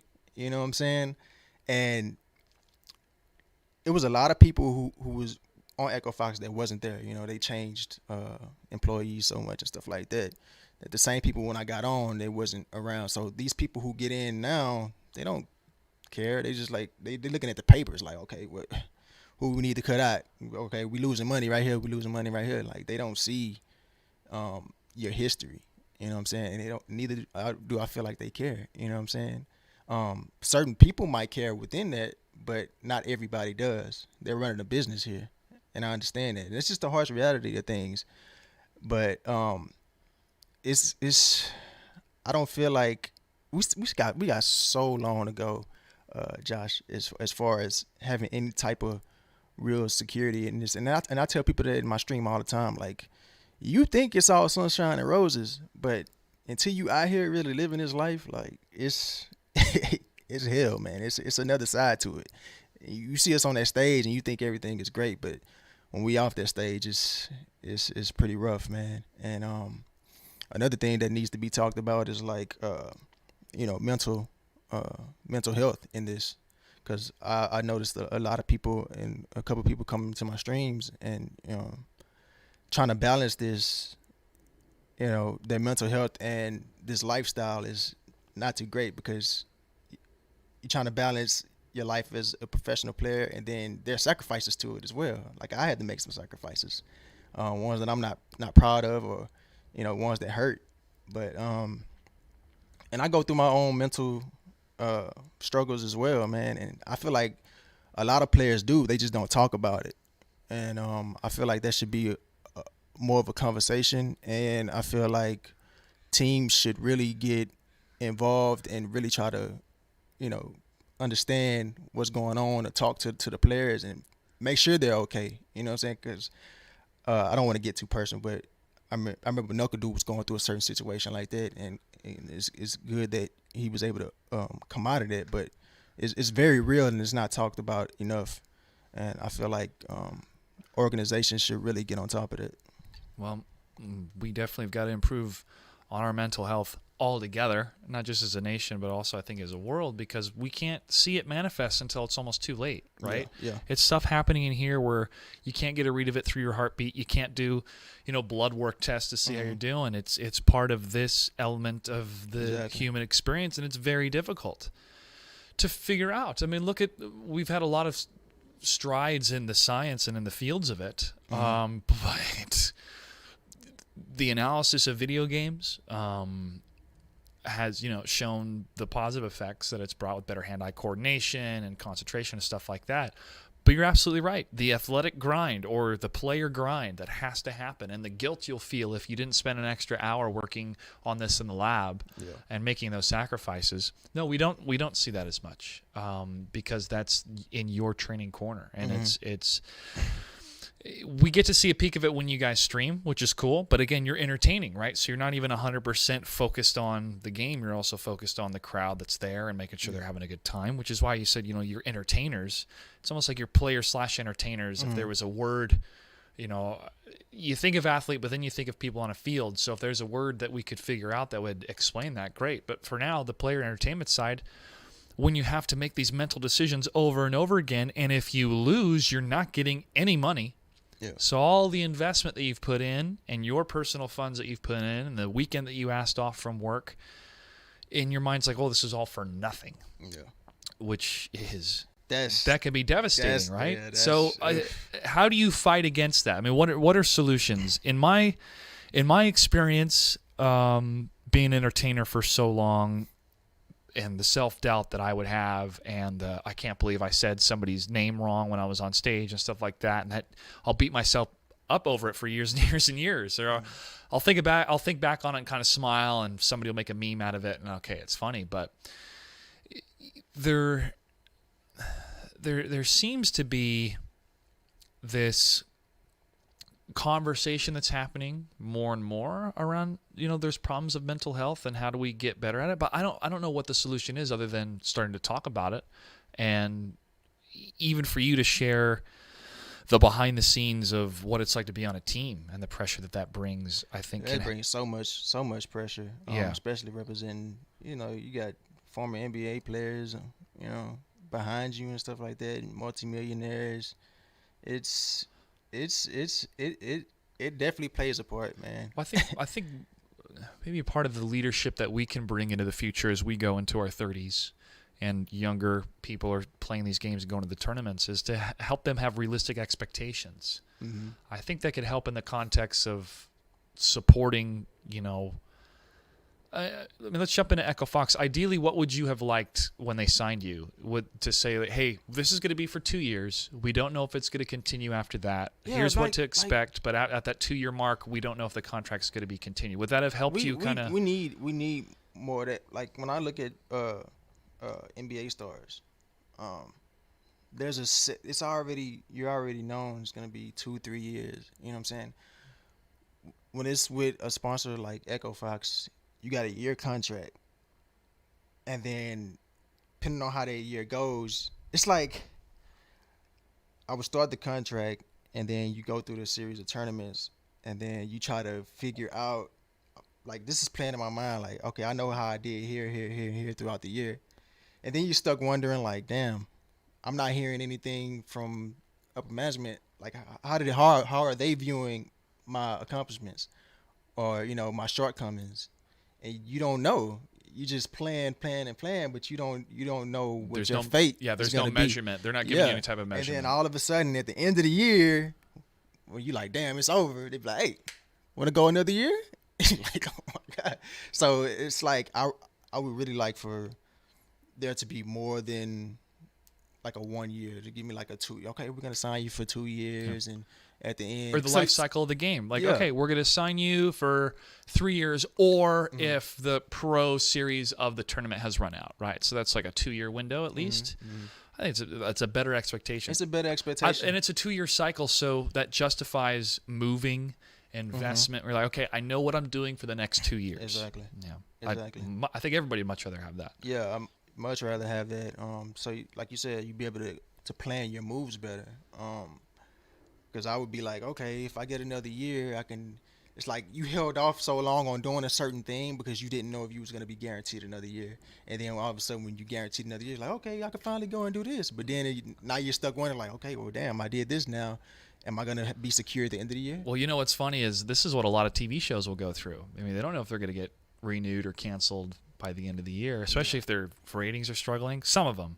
Other ones, like, Game of Thrones, like, yeah, we have 7 seasons and it's over, 8 seasons or whatever, and it's over. So in the production world, in the entertainment world, that definitely is true when you're part of a crew for a TV show where you don't know if it's going to get renewed or not. It's kind of the nature of the business. But you know that that's your business, and, you're part of that lifestyle, and you have all these contacts and networks, and you can freelance and figure stuff out. But no, Kitty, stay down. No. Oh, my gosh. She jumped from the ground to the table. You ain't going to deny me. You're getting better at jumping. You're getting better at jumping, but... Wait, she jumped from the ground? She jumped from the ground, bro. Golly. You can fight crime, Kitty. Go fight some crime. Go hunt some rats. I'm going to keep you here for a sec. I guess she likes being on camera. So, proper expectations, or living in a world where you have a lot of people that you can network and figure it out is different compared to being a professional player where there's only so many of you and you are, working in a niche market. One of the biggest things that I get so upset about too, and I talked about this with Frank, is esports numbers. They look at all the numbers together and they go like, oh, we definitely want to invest in this. When it's like, well, were you looking at everything, or were you looking just at fighting game numbers or just Overwatch numbers? Nobody calculates all sports numbers together and be like, oh, the whole sports scene is growing. Mm-hmm. No, it's individual audiences. And when investors come in and like, we're going to make money by spreading out everything and getting a lot of different players from different teams. Okay, well, how are you going to make that money back, dude? I mean, where is that coming from? And this comes back to having your own individual fans who are willing to support you one-to-one. It's a crazy time to be alive, bro. Despite all the crap that's going on in the world, we really are trying to forge a path in the entertainment industry that cuts out so much of the middlemen. And I feel that's what really makes a lot of the older studios a bit afraid, is you don't have to go to their lot and use their equipment and on their networks and all these big contracts and people involved. I can press a button, make sure my mic isn't muted, and the whole world can see it. It changes everything. And I think that's another reason why the older model, the older broadcast model, the older sponsorship model has not figured out the space, is because the space doesn't work like the older entertainment spaces. Exactly. So besides, having a clear-cut contract, let's say you started your own team, right, out of Texas. How would you run it? What would you want to do? What salary would you think would be appropriate for a starting team for players? $500 a month? $250 a month, take care of just their travel? What would be ideal for you in a realistic world to start something in Texas? I know 500 wouldn't be. I mean, it all depends on your age too. Sure. I feel like the younger you are, the less money you can take on because you got less responsibilities. The older you get in this thing, the more money you're gonna need. You know what I'm saying? Because you got more responsibilities. So the pay would have to be talked about in terms of what's fair. What do you think is fair for starting? $2,500? I would say that would be great, but keep it real. Like, I don't think it's gonna be hard to find that. As far as like, are we talking about are we talking about fighting games in general? Or is like a certain community, or like, what are we talking about? Let's say ideally, I have no idea if it's going to happen. Mortal Kombat 12 is coming out, 5 years from now, right? I expect some progress to be made in 5 years. Yeah. But I'm just kind of saying, just perfect world, but a realistic world. A couple years from now. Oh, in a perfect world, 2,500. That'd be great. Yeah. Great start point. But let's say a couple local Texas business people are like, hey, my son likes this. This is really cool. We have some money that we want to put to the side. That's going to be a write-off. We'll sponsor you guys for 2 years, and they give you a certain amount, and you can sponsor one player, maybe two. Well, let's say two players, right? So you have a good training partner. What would you want that dollar amount to be? Yeah, it'd be $2,500. Okay. It'd be $2,500. That allows you to, take care of whatever sources you may have as far as bills and maintenance on type of things. $2,500 would be a way to go. Okay, and then they could do it pretty much full time. Yeah, it allows you to focus on your craft and really focus on because that's what you want. You want your player to be able to focus on what you signed them for without having little to no distractions from the outside world. So if $2,500 is, I feel like it's a good starting spot, so you can be comfortable while you perform and practice. Yeah. So two people, $5,000 a month, times the whole year. I mean, you're looking at a $60,000 investment just for pay for the guys. Yeah. That's a big chunk of change, dude. That's a lot of people's salaries and a half. Mm-hmm. So it's difficult. How do you make that $60,000 back? Well, right now, unless they have their own streaming people or certain deals or sponsors coming in, you're not. And that's why some businesses are like, this is a write-off. This is to get our brand out there.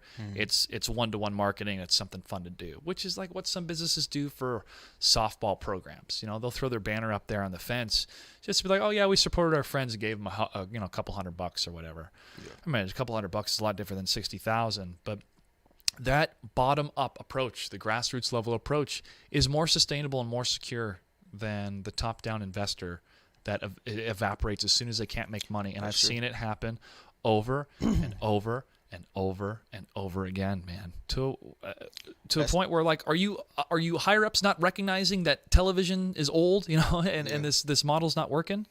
And that's why you would never see somebody like, you make a good point. Having those loyal viewers and stuff around and supporters. Somebody like Maximilian, a sponsor would never pull away from him because that viewer is the supporters are gonna always be there. He's got 1 million subs on YouTube right now, right? So I mean, you make a great point. Like that's why you're starting to see players dive more into content creation and stuff like that. They have to be entertainers as well, man. Yeah, you have to have a mix of both. Media training definitely would help, and hell, if I could afford it, I throw a little workshop together and do something over a weekend on how to help people be better media trained, how to form their words together, ideas together, building a personality, all that stuff. Not easy. It's tools. It's tools that you have to have in your tool belt. And it's not just that. It's like you gotta be able. That's what kind of turned me off to YouTube so long, because I didn't know how to work. The video editing software and stuff like that. Like that keeps a lot of people from pursuing that as well, because like, hey, I don't know how to edit videos and do all that.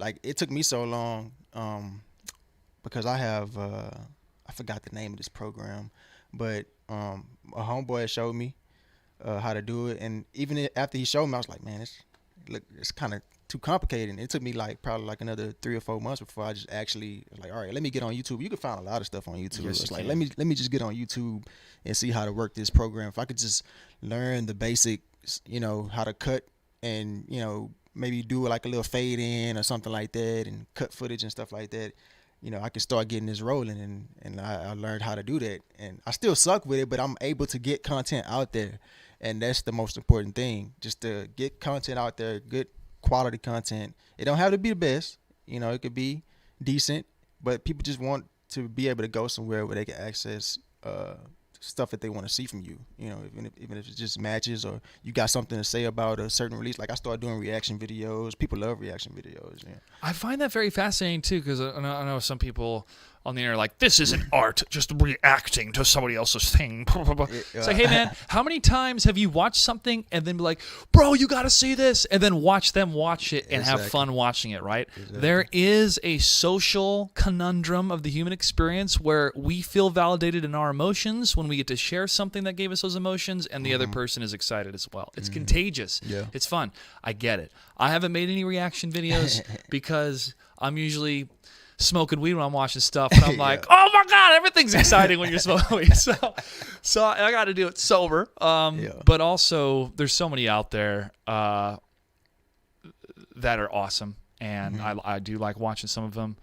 To me, I feel those reaction videos times 1,000 when I'm in front of a crowd of thousands and they're going nuts over what I'm announcing or what they just watched. Something you already seen, and now you get to experience the whole The crowd. Noob Saibot trailer and the Kerry Tagawa trailer, like I said, I saw an hour before the show went live, and I'm going like, this is so incredible. I can't wait for the rest of the world to see this stuff. And when they do, and the whole NetherRealm team is there, and they're waiting for that feeling as well, as that's why they do it. They are so excited for the crowd to react, and that's why leaks suck, because you want to protect that experience. You want to protect that moment. And as an artist, it's one of the greatest moments ever when you get to reveal something so special, so well done, so mind-blowing, so raising the bar in terms of the professionalism of the presentation that you fight for that experience. And that's why when you have people that take that away by leaking information, it sucks. It's a bummer. It's like eating fast food instead of a full course meal, 4-course meal, or full, depending on how many you want. Maybe it's 8. You're satisfied at first, but it's going to leave you wanting more compared to that was so amazing. I'm going to remember that moment for the rest of my life, which I do. The Mortal Kombat 11 reveal event, guess what, everybody? You were watching me on the greatest day of my life.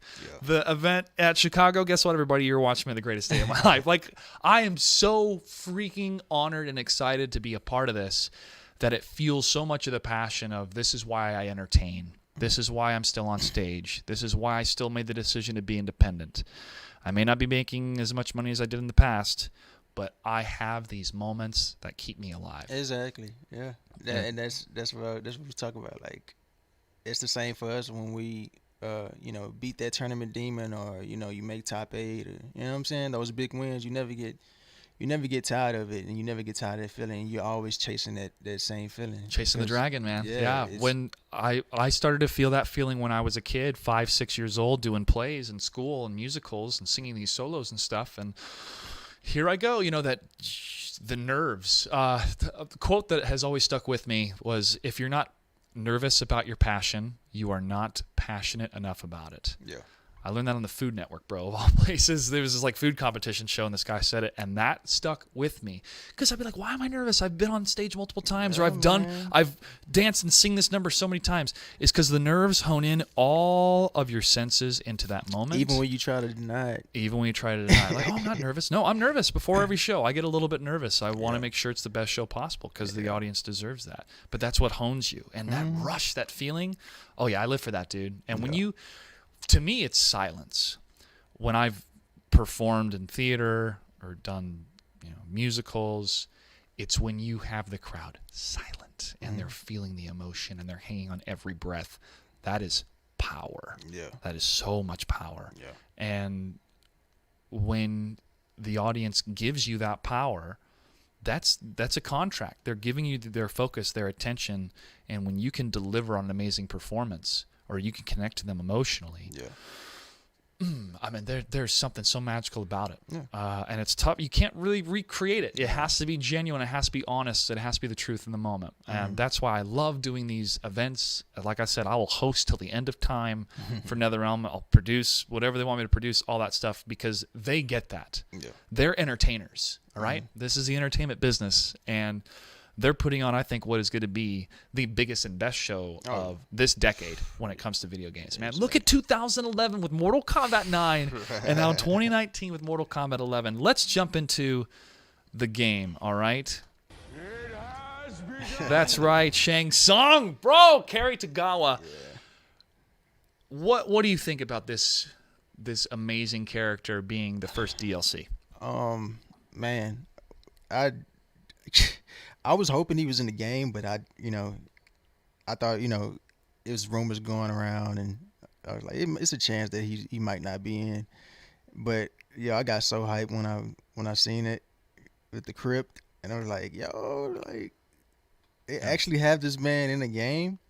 Like, I grew up, watching the movies and stuff like that, just like you, and it's crazy. What has me so excited is that we know we got the old version of Shang Tsung, and if we can get the younger version that looks just like the movie, oh man, with that black leather jacket. With the black leather jacket, bro. Oh my god. Oh my goodness. Yeah, for that'd- sure.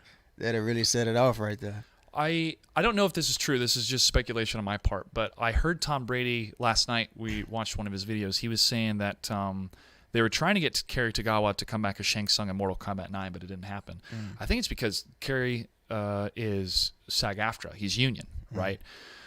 I don't think Mortal Kombat 9 used union voice actors. I'm not sure. I'm just speculating. I can ask Nether on this some other time. So non-union, union actor, can't do it. Not even to pull a favor, just can't do it. Now that they're union, because they're with Warner Brothers, right? And I believe all of the voice actors they use are SAG-AFTRA union. Well, he's part of the union. Boom, we can bring him in, and here we are, right? I mean, that's, to me, I just think like, wow, why didn't they do this back in the day? It takes contracts and media endeavors and stuff when you're working within the union, because the union is part of the protection for the performers. I mean, the union says if you're a voice actor for this day, you should be paid at least this period, right? At least. And I really would like to have a little bit of that union stuff in the esports world, but we're new media, and new media is moving so fast and performing backflips over the older media that the unions didn't know how to keep up. So, to me, it's just having the integrity and the paperwork in place and making sure that, you're paid what your rates are and on time. And so far, I haven't had an issue. But a number of years ago, players and professionals were not getting paid for some events, or the payment was taking months and months and months and months. And that stuff is not cool. So, having that stuff is a good protection. But there's no union for video game developers. And I think this was a bit of the contention that was happening when the voiceover artists that went on strike in order to get better pay or residuals with video games and stuff like that, is because the video game developers are like, we don't get residuals, we don't get back pay or rewards for how well our game does in a union type sense, right? I mean, whatever their company structure is, cool. And I found that conversation even more illuminating and direct because of all the layoffs that happened with Activision Blizzard, because of all the crap games that have come out from AAA developers lately where they're not done. I'm sure they crunched like hell to get it out, but it wasn't ready. And who's telling them it has to be ready? They're investors. The investors don't know how to design a video game. They don't know the code necessary to make sure that when you're in a loading screen, it doesn't crap out your PlayStation 4 where you can't turn it back on. There's so much of those things. It's like, what QA person let this stuff go through is because they're under a time crunch. Maybe a union would say, if your game is not ready within this 3-month period, the publisher cannot force you to release the game or something like that. Some sort of those protections that could help people avoid those situations. I see that as a possible answer in the future, but I don't know, man. I just keep waiting for leaders to show us the way, but there's such a vacuum of leadership in general, not even just the video game industry, but in general. It's us having to lift ourselves up by our bootstraps and figure it out on our own and try to make the right decision for everybody so that the younger generation has a better path to follow. It's tough. It's a lot on our shoulders, bro. It is. A lot on our shoulders. But it's okay. You know why? Because we got Jay, dude. Oh, my God. One thing I wanted to say about Shang Tsung, too, Yeah. is that we're going to have some some little Easter eggs for the movie. I hope maybe so. when he get matches up with Liu Kang, he want the run back. Maybe it might be some little jabs there. Exactly. That's right. Like, yes. Oh, you know what I want? Each time he wins a match, I want him to actually take your soul. That would be great. Like, That he says that finishing line, animation, and then he takes your soul, and then it goes into the slow motion. Or be that a fatality. Would you like that as a fatality? Rip the soul out of somebody? Or is that just like No, I just want it to be like a win. the winning Like the- pose? like or the a win brutality? pose. What is a brutality? Yeah, and a brutality. dope. That'd be Okay. great. Yeah, so I would like for them to do. They probably do got that. It'd be cool if that was the brutality, took the soul, and then they just turn white and fall over, and then you change into them and do their win pose, and then wink at the camera. That'd be scary, That'd invasion be of the body God. the snatchers. That'd be good. Ooh, that's fun. Yeah, but I'm definitely. This really like a movie, man. Like I'm so glad. Yeah, I want to jump into that, dude, because growing up as a kid, being in the movies, being on TV, always a huge dream of mine, right? I wanted to make it happen, be a performer. I got to do it. I've been on television multiple times. Yeah. It's incredible. Like my 5-year-old self, I could tell him what I've done in my life, my career. He would be enamored, elated, so proud. The fame and money portion of it, unfortunately, didn't really come my way yet. Yeah. But the amount of fame that I have just, within the fighting game scene and the video game scene, awesome. Super grateful for. I've been recognized once or twice walking around in my life, and that's been like, okay, if I find out that I was going to unfortunately pass away tomorrow, most people like, I had a pretty good life. I got to do some cool stuff. Yeah. But the dream has shifted because media has shifted so much. I absolutely love to do a movie. Like to do that stuff. So much magic. What you can do on the silver screen and presenting a beautiful story to somebody in 2 hours or less. Awesome. However, if you were to tell me we're going to give you your own internet show, you're going to be live on YouTube and Twitch and Mixer and everywhere, and you get to do something with fighting games or something with this or something with that as a host, as you, or we're going to put you on network television as an actor playing a character in a really hit show. We're going to give you a full season. I think I'd rather do the hosting thing on the internet because I can reach more people. Yeah. The network TV spot, cool for my resume, cool for the career and the experience, but is it the proper step forward for where I'm at in my career right now? Yeah. And that's been something that I've had to think about a lot because I tell my 5-year-old self, well, TV has changed, right? Being on television isn't what it was when I was a kid. So what was the reason why you wanted to be on television? Well, I wanted to be on television because I love telling stories and I love entertaining people. Well, great, buddy. You're doing TV right now live from your own house. Yeah. That type of change has been something really coming to grips with going into my 30s, and I think this is something maybe you players kind of have to go through every time a new game comes out. Where I was excellent in this game, the dream came true for me. I made it to the finals, but now Injustice 2's out. I have to change it up. I have to reshift and refigure out what I want to do for the next couple of years. Yeah, it's tough. It's tough on the psyche. I mean, that's what I'm trying to get out here. It's very tough on the psyche when you're trying to think every day, did I make the right decision? Am I on the right path? Am I doing the right thing here? Because it could all disappear at any moment. Yeah, and in the case of me, we love MK, and I was so unhappy during those times of Injustice because you had to readjust to something that you might not particularly felt like you wanted to really be a part of. You know what I'm saying? So, but I was conflicted because you also love this community and you love the guys that you train with day in and day out. So, that kept me going in that aspect. But you definitely have to. It's definitely an adjustment that some people probably are not ready to make, and that's why you have such a split in the community as well. You have people call themselves Injustice players, and you have people call themselves MK players, and we're split in that sense. And maybe one day we can get to a chance to a spot where we can juggle 2 games at once, because it seems like we're having a hard time doing that as well. Juggling 2 games. Well, I think just on the marketing side and the budget side, it's always going to be one at a time. Yeah. From a business standpoint, I can see that. But I want Mortal Kombat 11 to rock for 3 years at least. I wanted 4. Just 4, yeah. Just give it 4. I mean, I wanted to take us into the early 2020s, and I think it's going to be a bit of a longer run because we're getting close to the next console generation, I think. Yeah, and then, we definitely are. I mean, it's like once every 10 years. And just about, 10, yeah.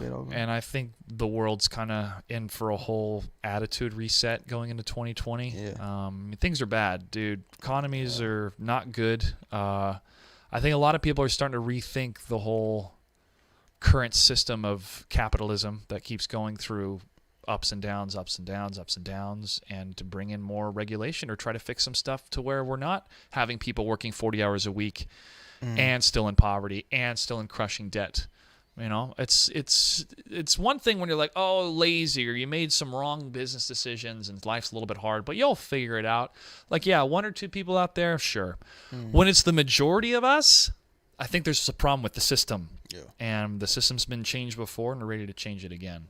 That's super top level, looking down on the world, how things can get better. But I think that would help with our mental health too, man. Yeah. When you, one of the presidential candidates right now, Andrew Yang, talks about universal basic income and how if everybody in the United States got $1,000 in their bank account every month, could we afford as a nation? Absolutely. We're the richest nation in the world.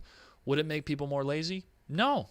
No, they've done studies. They've shown that it doesn't. It actually gives them a bit of a lift to pay off their bills and more enjoyment in life, spending some more money, getting out of debt faster, but still going to work. Yeah. And having maybe a little bit more passion going to work, A little knowing bit more that, flexibility. yeah, having some more flexibility. Yeah.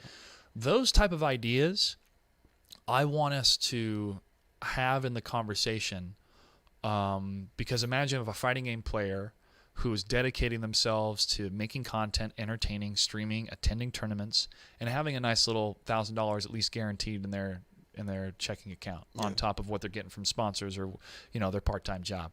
It just feels like it takes the edge off of surviving in this world when, we've gone to school, we've put in, at least for me, put in the time for college, had the debt from college, living within my means, but still going, man. How do you feel about that, like the whole college thing? Like, Ooh.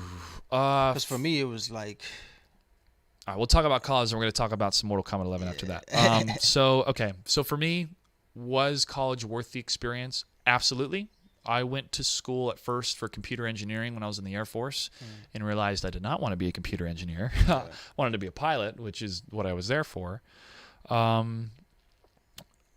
But it also the reevaluation and the commitment, the recommitment to I'm an entertainer, I want to be a performer, I'm going to go down that line. So I went to college for another 2 years full-time and worked full-time so I could pay off all that tuition fund at a community college, a dope community college called Tidewater Community College in Virginia.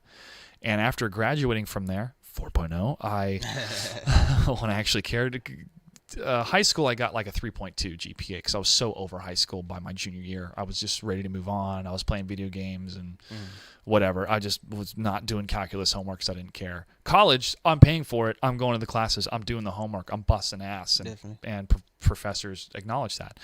So did that for 2 years and then went to Old Dominion University for the other 2 years, my junior, senior year, took out loans, lived in an apartment with roommates, and studied acting. At the same time, my career started to take off with MLG and hosting and producing. So here I am going to college for what I'm doing already in real life. So I kind of had one foot in the door of, doing these gigs once every quarter and another foot in the door at school. My professors recognized that, so they didn't penalize me as much for having to miss a class or miss a paper or whatnot. So I got a 3.8 instead of a 4.0, but I still busted ass. Great experience. Got to do regional theater, one step below Broadway theater with Broadway actors. We did Death of a Salesman. Super positive experience with them. Treasure it for the rest of my life. Had awesome professors. Learned a lot of great tools. Learned more about myself. How to carry myself with more, it's like more like a man, but more, because I would play certain characters that would wear boots and act a little bit more tough and self-assured compared to me wearing, tennis shoes all the time and playing video. It was more of, okay, I'm coming into myself as an adult, a full-blown adult on my own. And to do that, both honing my craft and figuring out who I am in my 20s, awesome experience. Yeah. What's not awesome is the $26,000 that I still owe that keeps riding my back.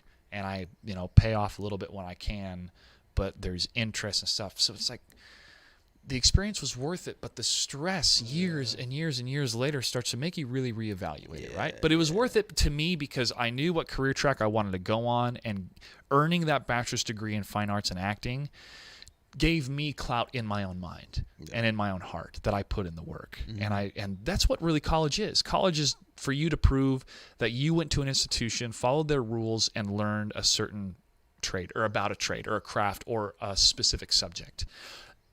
I would highly recommend anybody right now at the age of 17, 18, do not go immediately to college after high school.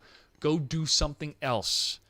Go work at a mechanic shop if that interests you. Do something that gives you a trade that you can work with your hands or know how to do something outside of just going to school. Because at the end of the day, when you're in your senior year of college, you have been in nothing but an institution for 21, 22 years of your life outside of when you're 5. I think you get better clarity as a human being when you step outside of that institution and into the real world.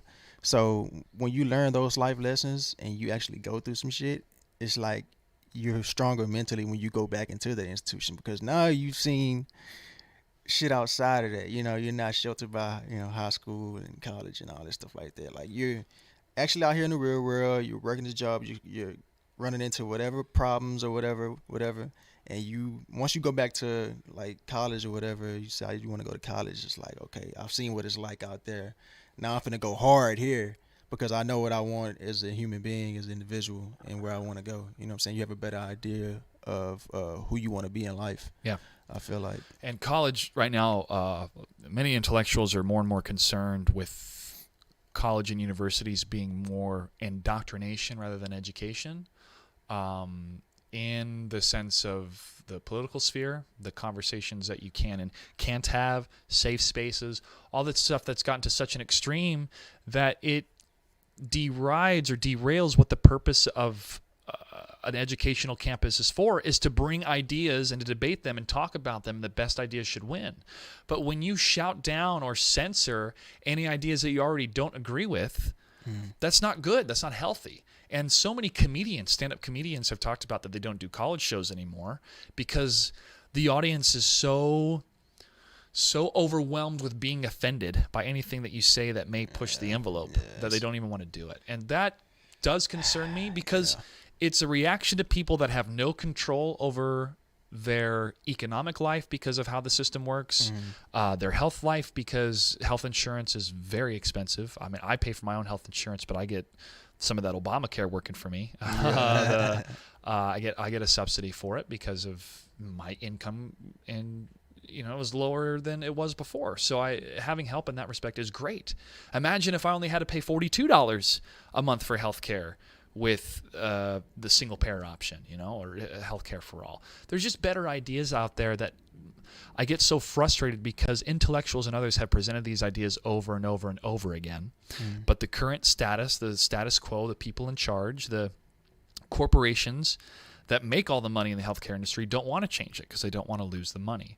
Well, then you go to college and university and you find out that you really can't change anything. So what can you change? Well, you can change making sure people don't say rude things to you. You can change, everybody's got to be included. You can shout on the internet and shout people down with signs because you feel like that's the only thing that you can do, right? That's the only thing that you actually can have an effect.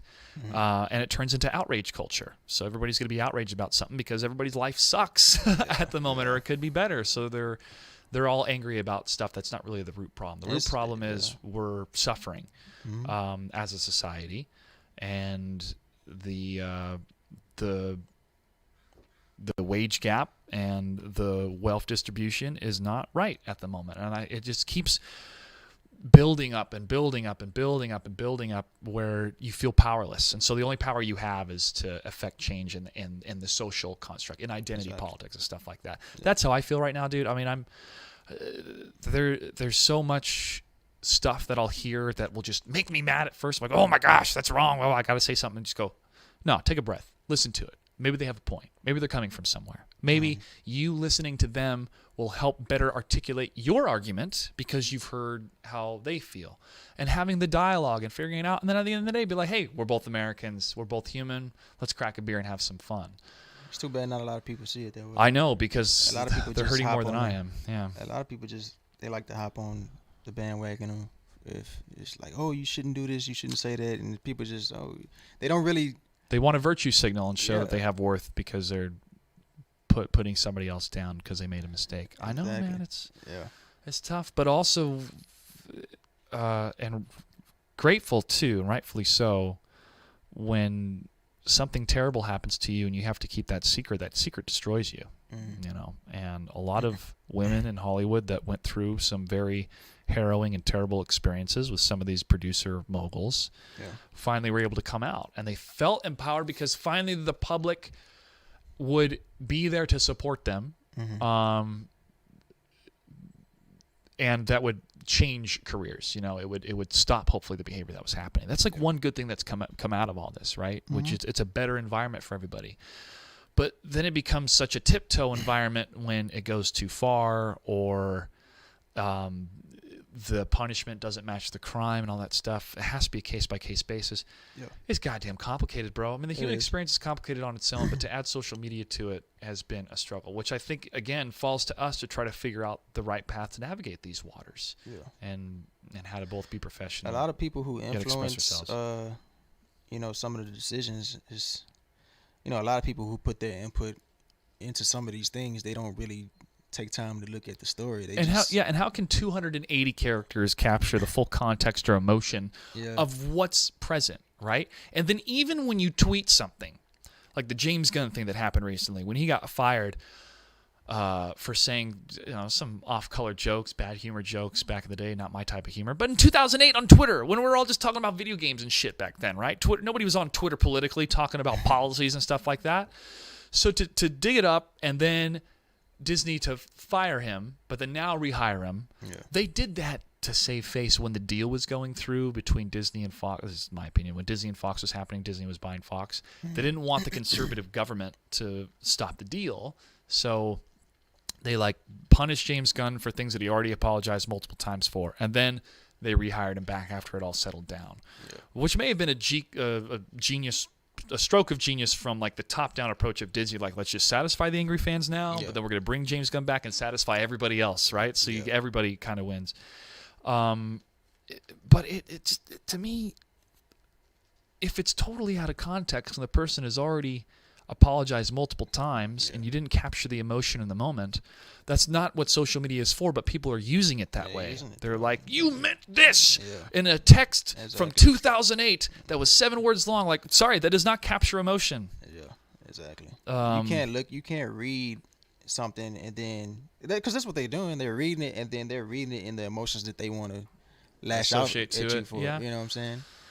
And so they automatically have this view of you just by reading, seeing something. So I wrote this paragraph, a couple pages. I was going to do for a J.Gray report, and I still will, about this topic and about if a tweet offends, then a tweet amends, right? If you're offended by a tweet, then you should accept the same level of an apology from a tweet, right? Shouldn't the crime and punishment and the apology all match? If it's just a tweet, then they apologize for it. Doesn't it cancel out?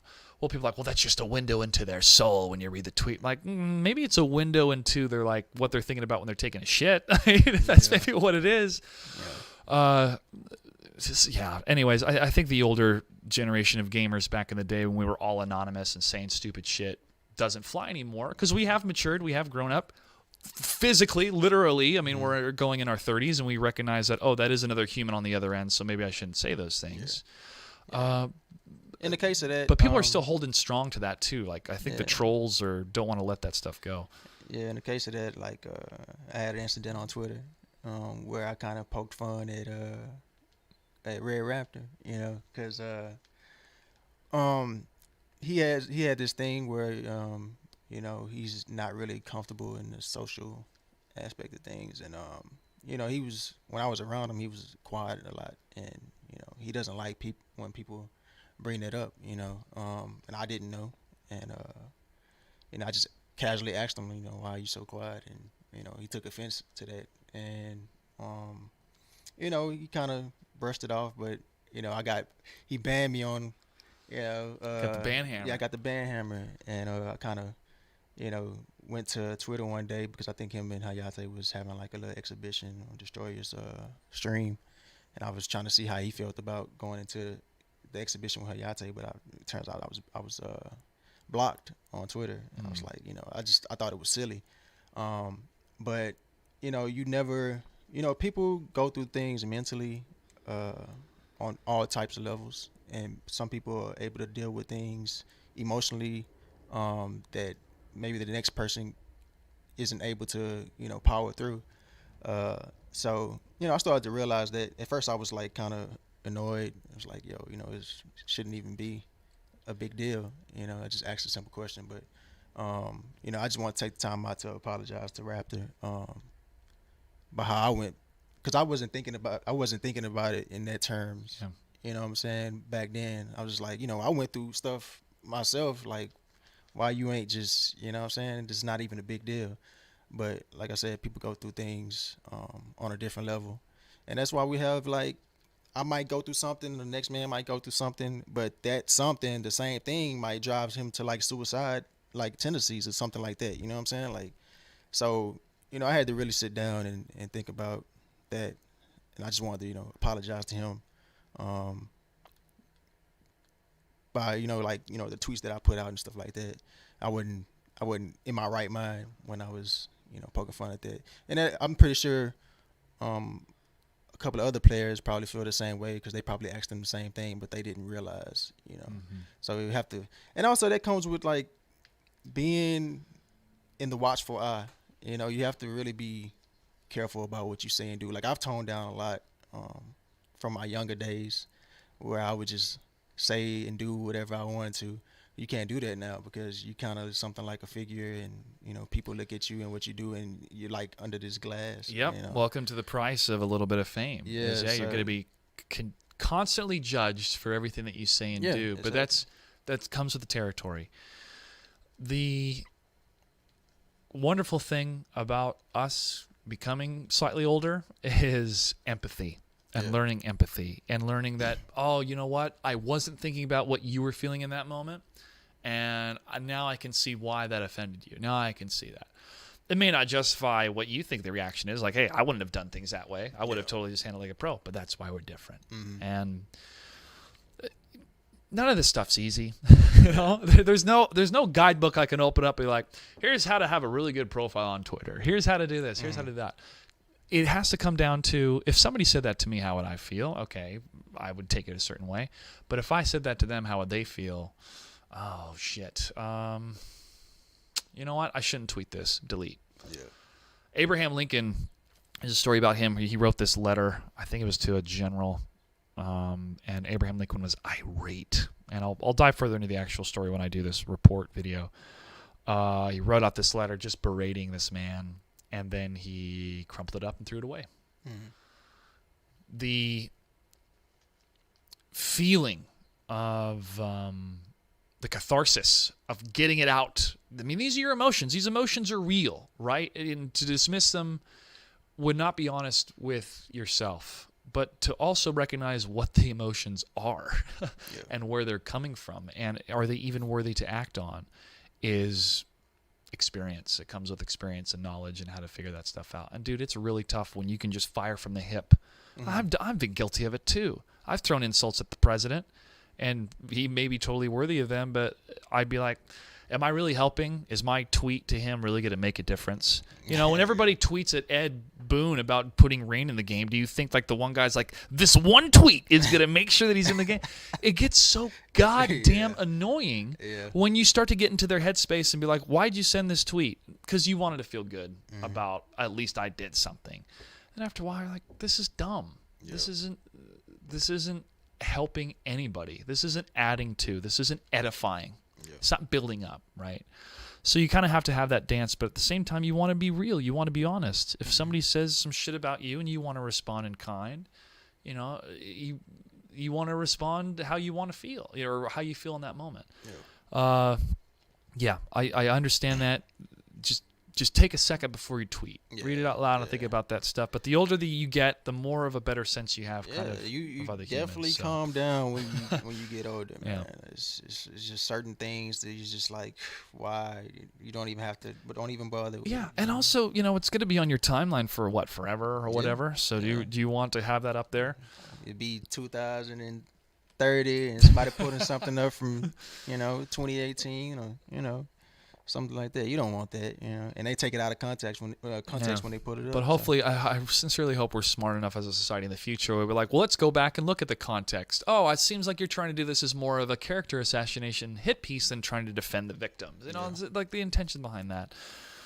Welcome to 2019, folks. We're trying to figure this stuff out. All right, dude, let's talk about Mortal Kombat 11. Here's the roster. Here's what we know so far. Jade, Aaron Black, Cabal, Sub-Zero, Scorpion, Baraka, Raiden, Shao Kahn as DLC, Shang Tsung as DLC, who's not pictured here, Devora, Garrus, Kano, Cassie Cage, Scarlet, Sonya, Johnny Cage, and Jackie Briggs. What you thinking about the roster so far? I'm loving it. And what I love the most is, like in the case of Jackie, how they redid like 80% of her play style. And MKX, I hated the character. I was hyped to play her at first, but when she came out, I just couldn't gel with her design.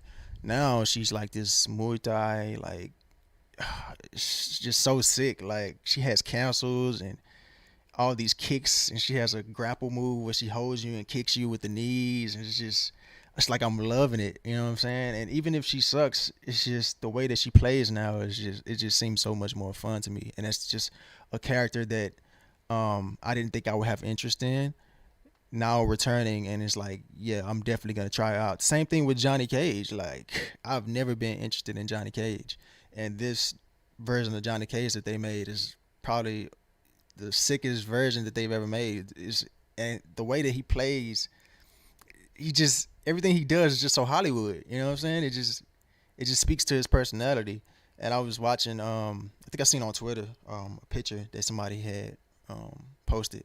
And I didn't notice this at first, but when he does his shadow kick, he actually lowers his sunglasses when he does the shadow kick. Oh my God, dude! I was like, yo, like, I was like that them small little details, man. That's so awesome. It's just so crazy, and it's just even when he does stuff like that, it's showing his personality, and it's just like, yo, I love it. Like everything about Johnny Cage, I love as a character that I actually want to try out.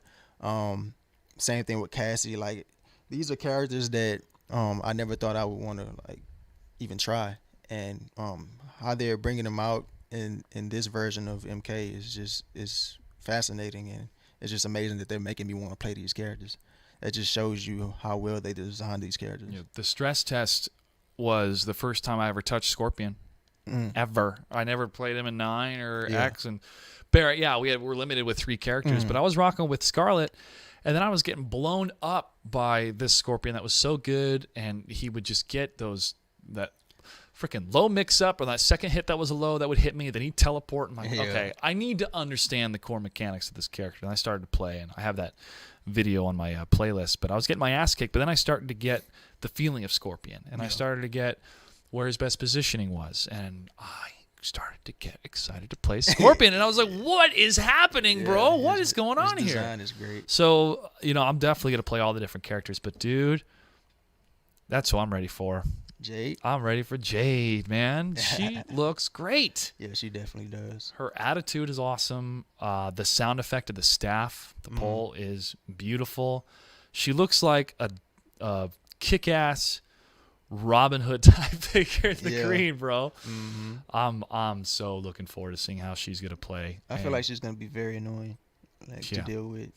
And then Kotal Khan, he's not in the beta, but he looked so good. Yeah. And the combat cast, the Jaguar moveset. Yeah. So I think it was Shijiki Dink's podcast. They're talking about how if there was a brutality for Kotal, it'd be cool if it was in his Jaguar form, and he just went and bit their neck. And that's like some animality type stuff. Absolutely. Why not? Yeah, why not?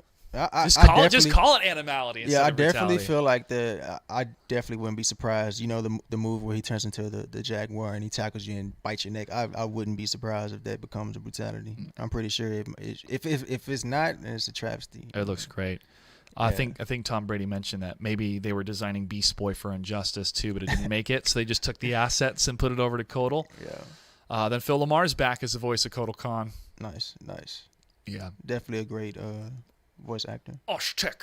Yeah, dude, you could feel the weight when he fights against Shao Kahn in that clip that we showed at the C2E2 event. That was great. Yeah. That was great, dude. We are so close. Those are $500 sunglasses, asshole. Dude, I'm going to play that when I play Johnny Cage online. That's going to be your first character you touch? Or who's going to be the first? What are you going to do when you first turn on the game? April 23rd? April 23rd. Katana. Katana? I don't know if she's in the game or not, but if she is, you know she's in the game. Katana, I love you. You know she's going to I still have those fans. They're packed away. I still got to go through some more boxes, but they're packed away. Next time I'll maybe throw them up there with the belt. I kept them in a safe place when I moved. I'm like, I'm not losing these. They're staying in this one box, and put it in my car. Or no, I shipped it, and then my parents stored it away, and I haven't gone through those boxes yet. That's another character that I never really just had interest in. No if interest. If they can make me play that character. Hey man, listen. I'll tell you what. I'm a fan of Disney princesses. All right, and she's the Okay. closest thing to a All right. princess we Yeah, got. that makes sense. No, I like Katana because I had a crush on Katana ever since I was a kid in the movie. In the movie? Oh, Yeah, my boy. goodness. Yeah, she was Good something. She was night. something. I am so sorry I forget her name. Yeah.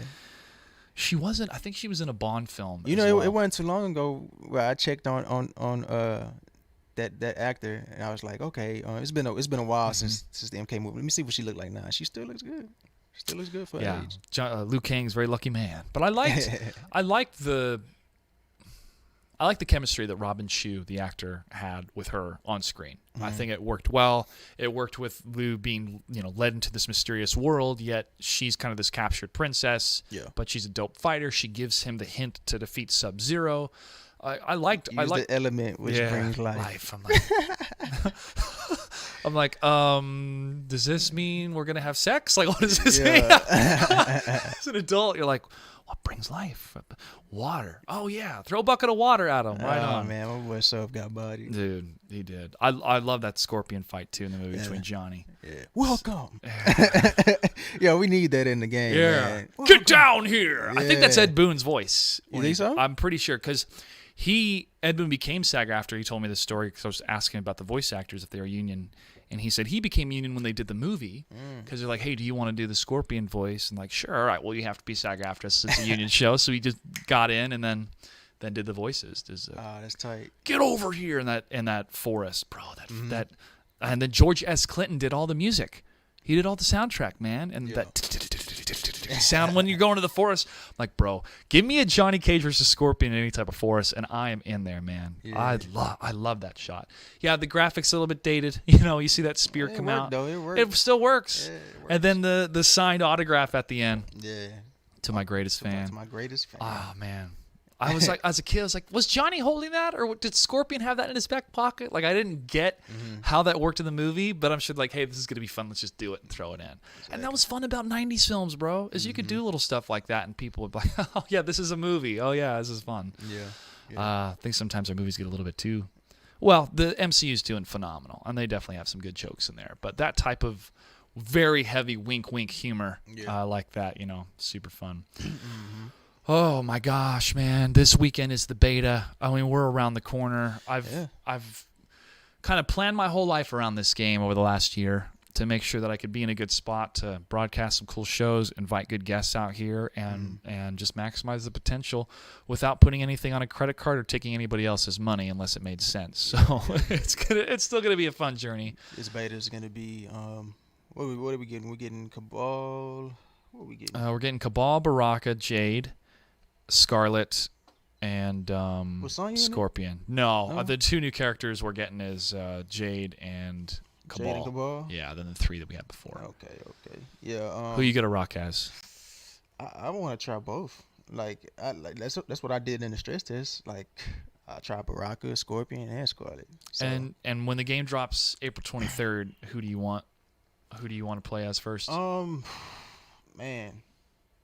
See, I've played Scarlet, but it's like I kind of hate that she came out on the stress test because it's like everybody's gonna have a Scarlet now, Yes, sir. Hey, that was me with Sonya in MKX beta. As I played the hell out of her. Yeah. And then until I moved to Katana, but I had a Sonya to get started. But I could see myself, I'm definitely gonna still rock with Scarlet. Sonya looks interesting. Let me see that roster again, man. You know who actually looks dope too? Raiden, like that character. Yeah, we were watching the matchup last night with those Australian players. Yeah, his design is he's just like this. He looks like 6'6", 6'7", like he's the tallest he's ever looked in a Mortal Kombat game. It's just like almost like a boss character.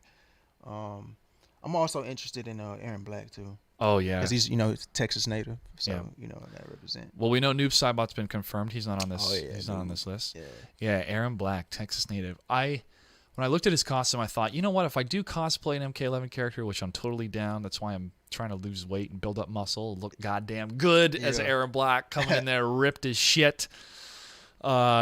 looking like an awesome cowboy ninja. I like that they gave him like the blue button down, like it's like Red Dead, man. Yeah, he's definitely like Red Dead. I was joking on Twitter. I was like, Aaron Black actually turns out to be Arthur Morgan. That'd be Arthur Morgan didn't die. He went to another realm. And when he died, he was resurrected as Aaron Black. He's been hunting O'Driscolls for the last 200 years. If 16-bit is hearing this, you might want to add that in. Lore minute with 16-bit. Might be a lore minute. Yeah. He might be from 1922. You never know. Do you have a favorite lore like backstory character wise? Backstory. You know who backstory I actually love?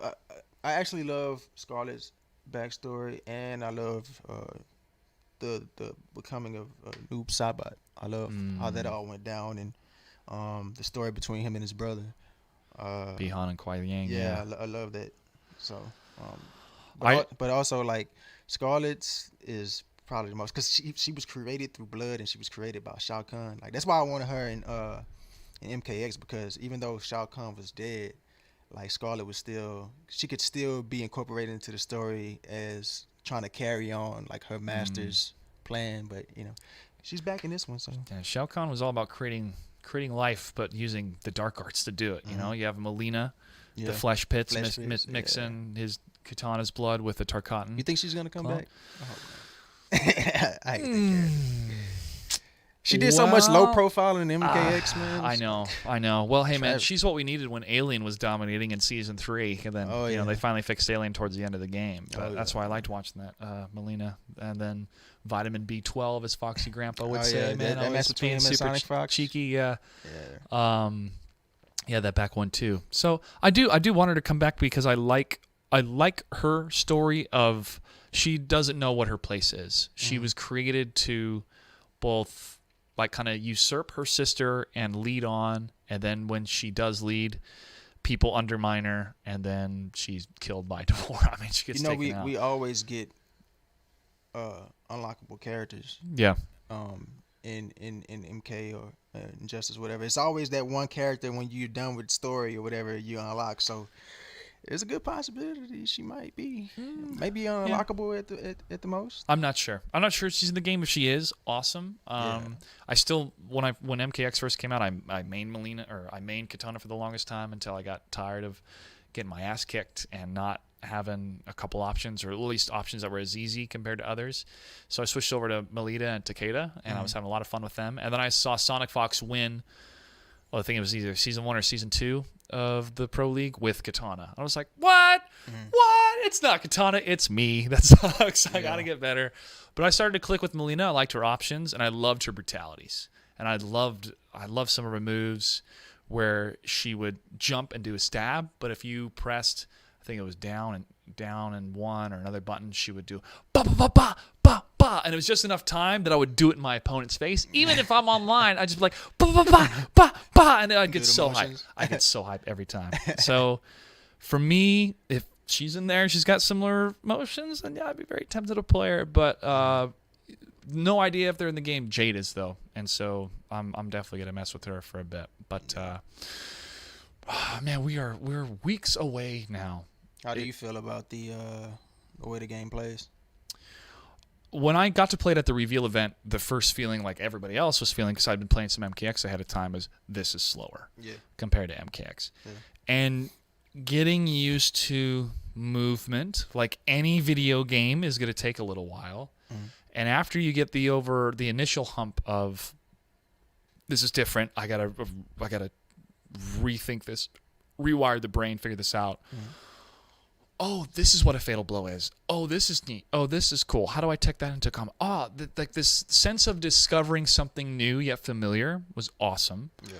And then playing the stress test, bro, my footsie game needs help. Like I would just keep rushing in or looking for time to wake up or just block and then try to find a punish string. Then I started to back up more and go, I can do 2-1-2, 2-1-2, 4-4 special move. but I couldn't practice that in Nah. a lobby. So I'd be sitting there like, okay, block, get out of this, throw. All right, now go for it, 2, 1, 2, 2. And I just get You gotta super excited. practice in the moment. Yeah, got to practice in the moment, and it would get frustrating because I'm seeing tech that I've never seen from these other characters who, have had a little bit more time with the game than I've had. So I'm just trying to do this one combo to get the timing right, but I can't even find an opening to do it because it's not the fastest combo. Yeah. So for me, it's the new yet familiar feeling doesn't intimidate me. It makes me even more excited. Yeah. It makes me go, okay, NetherRealm took a step back. They're going to bring a new approach and I think address what a lot of the biggest complaints were from Mortal Kombat X was sometimes it's too rushed down 50-50.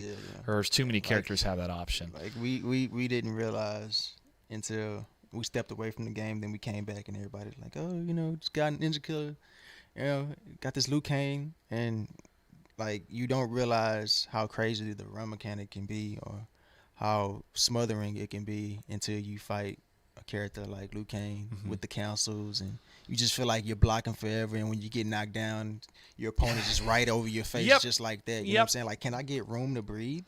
You know what I'm saying? And it's just go, and you just that's why I used to defend the run, and I was like, oh, it's not that bad, but you don't know how crazy it can be, with some characters, because before the game died, we didn't really get, like, they released that last patch, and then everybody was moving on to Injustice 2. We didn't really get time to sit down with that patch and explore all the possibilities and what we can pull out of that last patch. So coming back to the game and fighting people who never stopped playing, you come to realize, oh, okay, so this is what it could have been if we never stopped playing. Bit of the tragedy of not having a season 4. Yeah. Because Alien was so dominant. I mean, in the hands of Sonic Fox, sure, but a lot of people were using Alien because of the options that it had. Oh yes. He was mixed city, and he had crazy dot damage and all this other stuff. It was overwhelming. That freaking leap attack. Yeah. But that patch dropped and it definitely felt more balanced. But by that time, we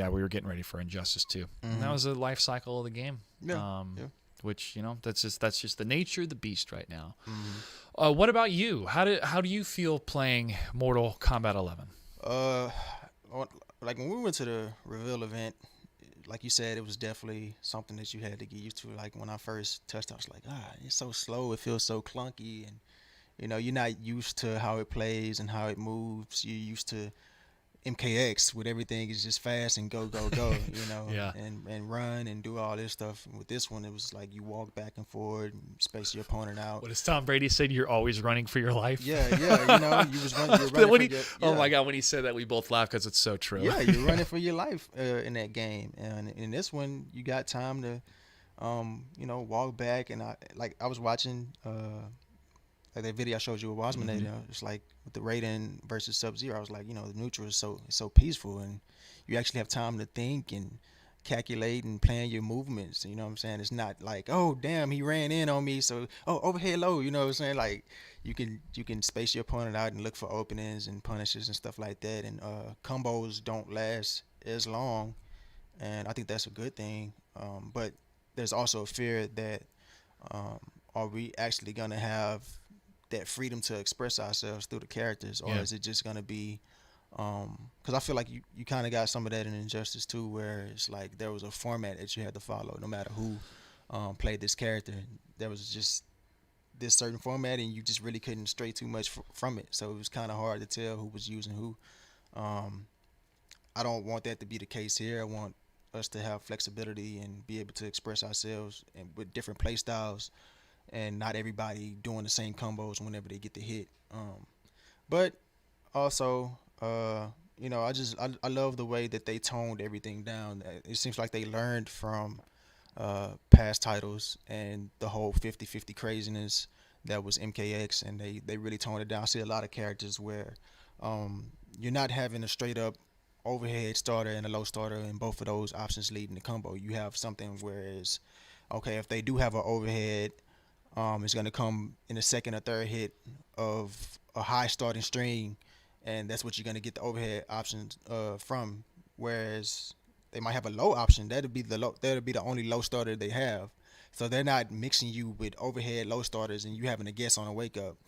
I know that if you're gonna go for the overhead, it's gonna start as a high, and if you go for the low, then it's gonna be a low starter. So I'm gonna start blocking low. I know automatically to start blocking It's low the and then safest place to reacting. be, yeah. And reacting.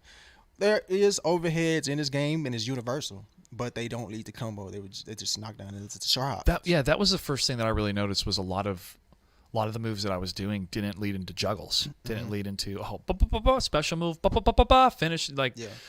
It was boom, hard knockdown. Bam, bam, hard knockdown. Boom, boom, cross the stage. Yeah. Oh, there's the launcher. Okay, now I can execute on that. And that was I think the hardest thing and it's still kind of hard for me to get used to, is because playing Melina, yeah, I could definitely open up into some combos or just get a couple, quick hits in there. I love the animations and the sound effects and how the characters feel and the weight of the character. Like I could feel the weight of Scarlet different compared to Scorpion. And so I like that feeling a lot. It feels like it's a new yet familiar arena with a new approach to the mechanics. And I think this game is going to be even more approachable compared to a lot of other fighting games in that sense. Are you concerned, or can you comment on some of the thoughts that they maybe are going too far and making it too easy? I don't know if I necessarily agree with that because the game's not even out yet. I don't think this game will be easy at all, because the true neutral people who love to play neutral and are accustomed to that slow pace and spacing each other out and not just being able to run in and open people up with 50-50s is really going to shine through. You're going to have to really I feel like you're going to really have to earn your hit in this game. Nothing is going to be given to you per se. So you're going to have to definitely think more, and by thinking more, it's going to really show who's going to be the upper echelons, because I feel like in MKX, some people were just able to get away with 50-50s in the Vortex, and that's just the way the game was played. Even the top level, whether you were top level or a lower level, the Vortex and the 50-50s was always there, and it wasn't hard to do. Once you create a game and you start adding layers to that game to where you have to meet a certain criteria in order to break the threshold and become elite, that's when you have a great game. So when you have to earn a hit and you can't do it through just 50-50s, that's when it's going to be a different level of play. That's why I love MK9 so much. It's like you got into that game, but you just couldn't pick up a character and automatically start to win. You had to know how to anti. Like, you could not jump at all in MK9. Like, you could not jump. You know what I'm saying? If you was going to play that game at high level, you had to stay on the ground. The jumps weren't free, was not free. That's what I would like for them to do in MK11. Is like a couple of times in the stress test, I was able to down one. I was so accustomed to doing down ones. MK9 is anti-airs, and the way that you would beat down one anti-airs in MK9, you would do jump kicks. I think that would be a great thing if they would incorporate that into MK11, where if you could not jump unless you do like a jump kick in order to, if you know that they're going to try to do a down one, it would beat it out. Otherwise, that down one could be able to be, it would be able to be converted into a combo. Yeah, and that down one startup's usually one of the fastest and for any character. Yeah, exactly. A couple of times in the stress test when I played, it was certain situations where if somebody would knock you down, I think I was playing Ominous, he would knock me down Baraka, and it's a certain way that he would jump in on my wake up to where it was nothing I can do about it. And I think that's something that probably would need to be addressed, is that, on certain knockdowns in that game, you're pretty much defenseless against a jump in. But I'm pretty sure it's probably been addressed in the stress test, and probably looking at it. But what are your thoughts? We're going to start wrapping up here. What are your thoughts on combo breakers? And we saw Sonic Fox make a post saying that they should be taken from the game, or there needs to be better design or differences with the defensive possibilities. What are your thoughts on that? Yeah, I see where they're coming from. It seems like in this game, once somebody would break out of a combo, there's really nothing that you could do about it. Either you drop your combo short or you overextend, because even when they break out, the game still registers your attacks coming out and hitting the opponent, so you're able to cancel in the specials. It'll be different if once you break away, if I'm doing a move, it'll count as it probably being like, I don't know, I guess blocked or something like that, to where like a special move would not come out. As it stands right now, there's no real way to like bait a breakaway, even if you know it's coming. I've heard some suggestions about certain characters being able to do a crushing blow if they knew that a breakaway was coming out, because supposedly crushing blows beat armored attacks.